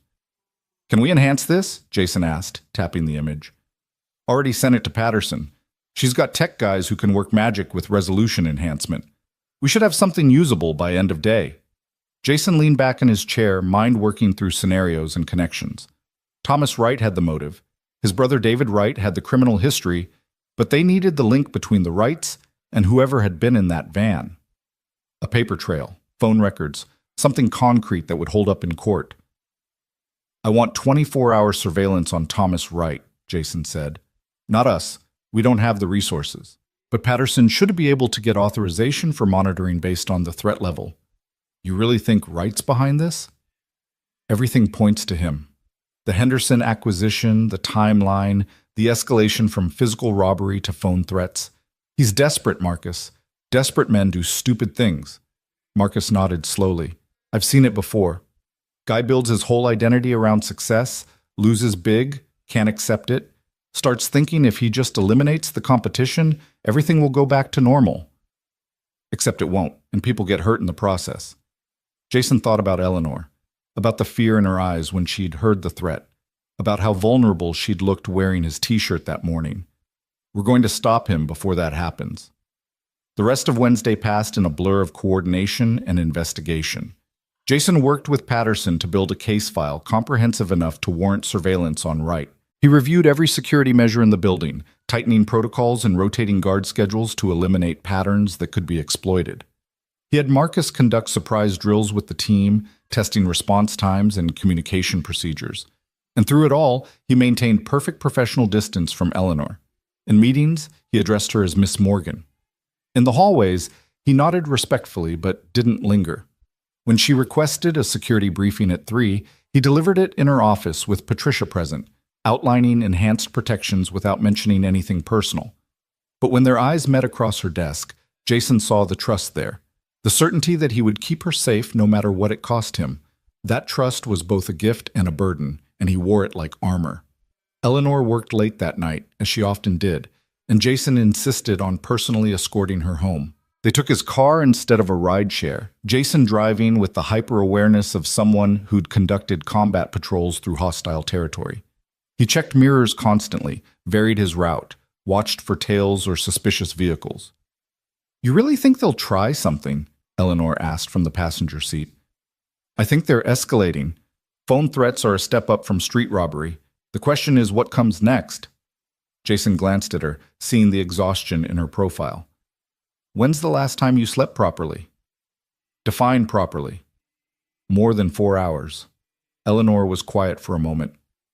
"Monday night, at your place." "That's what I thought." Jason made a decision. "You're staying with me again tonight. And before you argue, this isn't negotiable. You need rest, and you won't get it at your place worrying about security." "Jason, I can't keep imposing."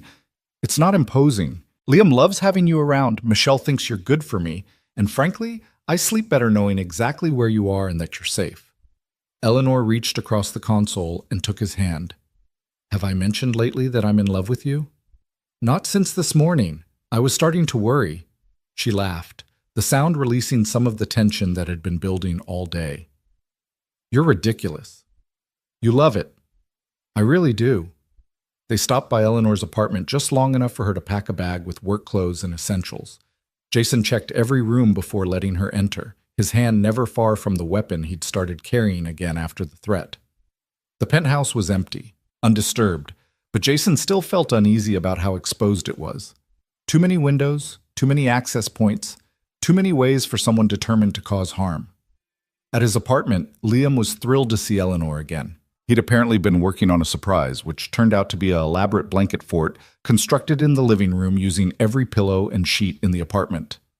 It's a security fortress, Liam explained with the absolute seriousness of a 9-year-old military strategist. See, you can't get in from any side without being detected, and there's an escape tunnel in the back. Eleanor crouched down to examine the fort with equal seriousness. This is exceptional work. Did you account for aerial assault? Liam's eyes widened. I didn't think of that. Critical oversight, but easily fixed with strategic placement of umbrella defenses. Jason watched them work together to fortify the blanket fort, his heart doing something complicated in his chest.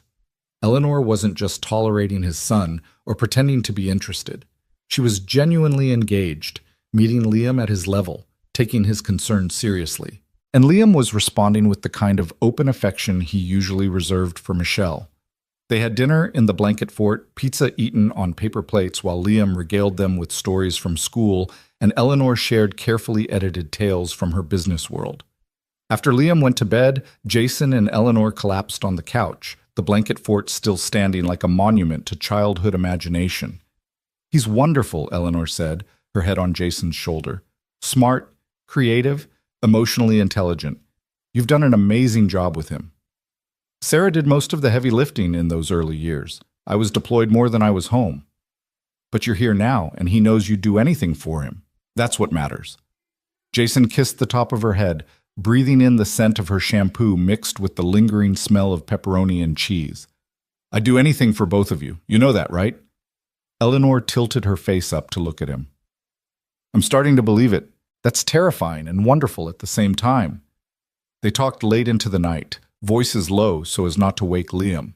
Eleanor told Jason about a major deal she was closing next week, one that would cement Morgan Holdings' position as a top-tier investment firm. Jason told her about his plans for the security overhaul, the ways he wanted to modernize their approach, and build a team that could handle anything. You're different here, Eleanor observed, less guarded. I see more of the real you. This is my space, the one place I don't have to be Captain Brooks or head of security Jason. I can just be me. I like this version of you, though I have to admit watching you work in full protective mode is incredibly attractive. Jason raised an eyebrow. Is that so? Extremely so. The way you take command of situations, the absolute confidence, the competence. It's very... She paused, searching for the right word. Hot, Jason supplied with a grin. I was going to say compelling, but hot works too. They kissed then, slow and deep, the kind of kiss that led to hands wandering and breath quickening. But Jason pulled back before things could escalate too far, mindful of his son sleeping down the hall and the complicated reality of their situation. We should probably get some sleep, he said reluctantly. Big day tomorrow. Eleanor sighed but nodded. You take your bed this time. I'll take the couch. Not happening. You're the one who needs actual rest. They argued about it for another 10 minutes before compromising. Jason's bed was big enough for 2 people to share without touching if they were careful. They could be adults about this, maintain appropriate boundaries, get actual sleep while still being in the same space. That lasted approximately 15 minutes before Eleanor rolled toward Jason's warmth, and he automatically wrapped his arms around her. They fell asleep like that, tangled together, 2 people who'd been alone too long finally allowing themselves to hold and be held. Thursday morning brought the break they'd been waiting for. Patterson called Jason's cell at 7, her voice tight with excitement. We've got him, the guy from the van. Facial recognition came through overnight. His name is Marcus Reeves. And yes, before you ask, he has a prior relationship with David Wright. They served time together 5 years ago for a securities fraud scheme. Jason was out of bed and pulling on clothes before Patterson finished talking. Where's he now? That's the best part. We picked him up an hour ago trying to board a flight to Mexico. He's in interrogation right now, and he's already asking for a deal. I'm on my way. Eleanor stirred as Jason moved around the room gathering his things. What's happening? They caught the guy from the van. I need to get to the police station. She was immediately alert, sitting up and pushing hair out of her face. I'm coming with you. Eleanor, he threatened me, Jason. I have a right to be there. Jason wanted to argue, to keep her safely away from all of this, but he recognized the steel in her voice. This was CEO Eleanor, the woman who'd clawed her way to the top and didn't back down from fights. Okay, but we do this by the book. You observe, you don't engage. Understood? Understood. They left a note for Liam, who was still asleep, asking Michelle to come by and get him ready for school. The drive to the police station took 20 minutes through morning traffic, Jason using the time to brief Eleanor on what they knew and what he expected to learn from Reeves. Patterson met them in the lobby, her professional demeanor slipping slightly when she saw them arrive together. Jason caught the moment of calculation in her eyes, the detective putting pieces together about their relationship, but she said nothing beyond a polite greeting. Reeves is in interview room 2, she said, leading them down a hallway lined with closed doors and observation windows. He's been talking for the last hour. Seems eager to cut a deal before his lawyer shows up and tells him to shut up. They entered the observation room, which was dimly lit and equipped with a one-way mirror looking into the interrogation space. Marcus Reeves sat at a metal table, handcuffed, looking younger and more scared than Jason had expected. This was no hardened criminal, just a guy who'd made bad choices and was now facing serious consequences. Detective Mills was conducting the interview, his voice calm and measured as he walked Reeves through the timeline. When did David Wright contact him? What was the arrangement? How much was he being paid? What were his instructions regarding Eleanor Morgan? Reeves talked, words tumbling out in his eagerness to cooperate. He'd been hired 3 weeks ago through a mutual contact who knew both him and David Wright. The job was supposed to be simple surveillance at first, just documenting Eleanor's movements and schedule. But then the instructions changed. He was told to send a message to make Eleanor understand that her business decisions had consequences. The robbery was supposed to be clean, Reeves said, his voice plaintive. Just grab her bag, get her phone and tablet, send everything to Wright. Nobody was supposed to get hurt. But someone did interfere, Mills prompted. A man stopped you. Yeah, came out of nowhere, hit me like a truck. I panicked, ran. David was furious when I showed up empty-handed. Said I was useless, that he'd have to escalate. The phone call to Mr. Brooks was David's idea? David's script. He gave me the words to say, the voice distortion software to use.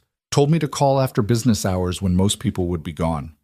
Said it would scare her, make her back off from deals that were costing his brother money. Jason felt Eleanor tense beside him. He reached over and took her hand, offering silent support.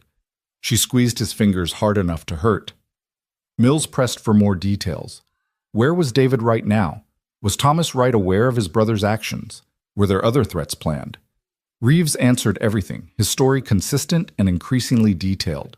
By the time Mills finally called for a break, they had enough to arrest both Wright brothers and probably secure convictions. Patterson joined them in the observation room, satisfaction clear on her face. We've got patrol units heading to both Wright's addresses now. This should wrap up clean. Will Reeves testify? Jason asked. He'll do whatever his lawyer tells him to, but yeah, I think so. He's looking at serious time otherwise, and he knows it. Testifying against the Wrights is his only shot at a reduced sentence. Eleanor had been quiet through all of this, processing everything they'd heard. Now she spoke, her voice controlled but edged with anger. Thomas Wright did this because I beat him on one deal? One acquisition? People have done worse for less, Patterson said. In his mind, you didn't just cost him money. You cost him reputation, credibility, his self-image as someone who always wins. That kind of ego doesn't handle failure well. He could have killed me. That man in the street could have had a weapon. Yes, Patterson agreed. He could have. You're very lucky Mr. Brooks was there. Eleanor turned to Jason, and he saw tears threatening in her eyes despite her composure. Can we get out of here? I need air. They left the police station and sat in Jason's car in the parking lot, Eleanor's hands shaking now that the adrenaline was wearing off. Jason held her while she cried angry, frightened tears, all the emotion she'd been holding back since Friday night finally breaking free. "I keep thinking about what could have happened," she said into his shoulder.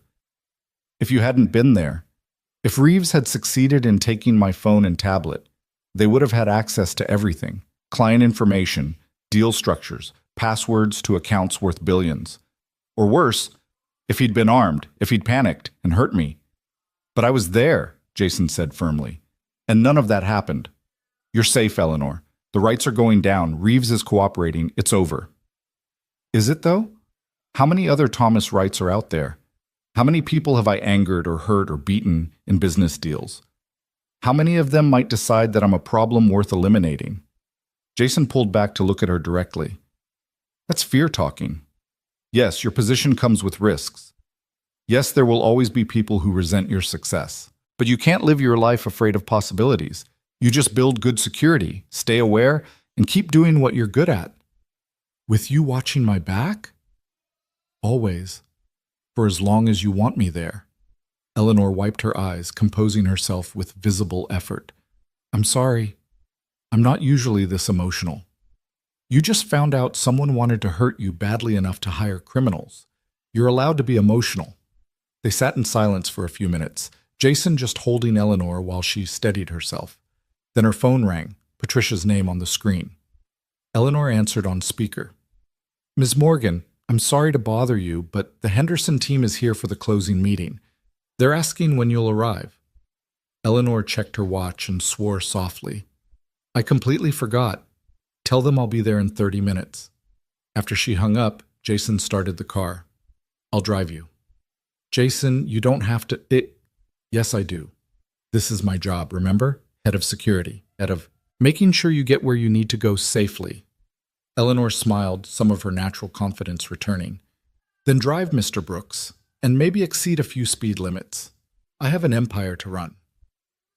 The closing meeting took 4 hours. Eleanor negotiating terms and signing documents while Jason waited outside the conference room with Marcus, who'd come along as additional security. The deal they were finalizing was the Henderson acquisition, the same one that had triggered Thomas Wright's descent into criminal behavior. By the end of the meeting, Morgan Holdings had officially added a portfolio of healthcare investments worth over $200 million to their assets. Eleanor emerged looking exhausted but triumphant. "It's done. We're officially the largest healthcare investment firm on the East Coast." "Congratulations," Jason said. "Now can we please get you home so you can rest?"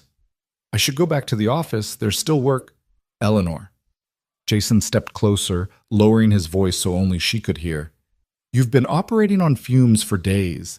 You closed a massive deal while processing trauma from a death threat. You're allowed to go home and rest." She studied his face, then sighed. "Fine, but only because you're very persuasive when you use that voice." "What voice?" "The one that makes me want to do whatever you say." Marcus coughed to cover a laugh, and Jason shot him a look. His second-in-command was definitely going to give him grief about this later. They drove to Jason's apartment instead of Eleanor's, stopping to pick up Liam from school on the way.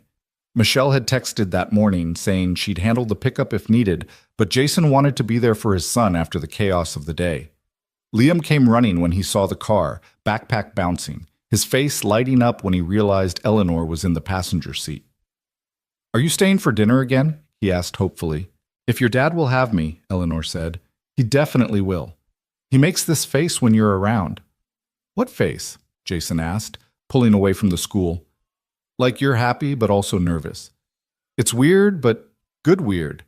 Eleanor laughed, genuine and unguarded, and Jason felt something settle in his chest. This was right. The three of them together, building something that looked suspiciously like a family. It was complicated and unconventional, and probably moving too fast, but it felt right in a way nothing had since Sarah died. That evening, they ordered Chinese food and ate in the blanket fort that Liam had reinforced with Eleanor's suggested umbrella defenses. They played board games, Liam winning at Monopoly through a combination of luck and ruthless 9-year-old business tactics that made Eleanor laugh until she cried. They watched a movie, some animated thing about talking animals that Jason lost the plot of because he was too focused on Eleanor's head on his shoulder and Liam's feet in his lap. After Liam went to bed, Eleanor helped Jason clean up the disaster of their evening. They worked in comfortable silence, moving around his small kitchen like they'd been doing this for years instead of weeks. "Thank you," Eleanor said as Jason handed her a dish to dry. "For today, for tonight, for everything. I know this is complicated, having me constantly at your place, disrupting your routine." "You're not disrupting anything. You're improving it." "Liam's really okay with this? With us?" Jason thought about his son's easy acceptance, his obvious affection for Eleanor, the way he'd started referring to her as Eleanor instead of Ms. Morgan, like she was already part of their lives. "He told me last week that I was allowed to be happy, that his mom would want that. He's 9 years old and already more emotionally mature than most adults I know. He gets that from you. He gets it from Sarah. She was the emotional center of our family. I'm just trying to live up to her example." Eleanor set down the dish towel and turned to face Jason. "Can I ask you something? And I need you to be completely honest. Always.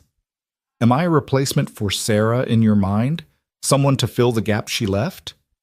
Jason took Eleanor's face in his hands, making sure she could see the truth in his eyes. "No, you're not a replacement for anyone. Sarah was my first love, my wife, Liam's mother. She'll always be part of me. But you're not her, and I don't want you to be. You're Eleanor. Brilliant, driven, occasionally terrifying Eleanor who built an empire from nothing and still finds time to reinforce blanket forts with my son. I love you because of who you are, not because of who you're replacing." Tears slipped down Eleanor's cheeks. I needed to hear that. "I've been afraid that I'm just convenient, just the woman who happened to be there when you were ready to move on." "You're not convenient. You're necessary. There's a difference." They kissed then, soft and sweet, a reaffirmation of everything they'd said and felt. When they finally pulled apart, Eleanor was smiling. "So what happens now?" she asked. "We've caught the people threatening me. I've closed my big deal. We've confessed our feelings in your kitchen. What's next?" "Next, we figure out how to make this work long term, how to balance your career and my job and Liam's needs, and the fact that we're technically boss and employee." "That last part might need to change," Eleanor said carefully. "Not because I want you to leave Morgan Holdings, but because if we're serious about this relationship, the power dynamic becomes problematic." Jason had been thinking the same thing. "I could report to someone else. Move my position so you're not my direct supervisor." "I was thinking bigger than that. I want to create a chief security officer position, someone at the executive level who reports directly to the board instead of to me. It's a promotion with a significant raise, and it solves the power dynamic problem." Jason stared at her. "Eleanor, that's a huge change. People will ask questions. Let them ask. I'll tell them the truth, that our security needs have grown beyond what a traditional head of security can manage, and we need someone at the executive level to oversee it properly." Which is completely true. The fact that it also solves our personal situation is just fortunate timing. "You've really thought this through." "I've thought about nothing else for the last week." "Jason, I want this to work. Not just work, but really work. I want to build a life with you and Liam. I want to be the person you come home to, the person Liam knows he can count on. But I can't do that if there's always this question of whether I'm showing you favoritism or whether you're getting opportunities because we're together." Jason pulled her close, amazed at how she'd managed to think through the practical problems even while dealing with death threats and major business deals. "When do you want to announce the position change?" "Next week, after the right arrests are public and the connection to Morgan Holdings is clear. It will make sense from a security standpoint, and the timing will seem reactive to the threat rather than personal." "You're kind of brilliant, you know that?" "I didn't build an $8 billion company by being impulsive." Eleanor smiled.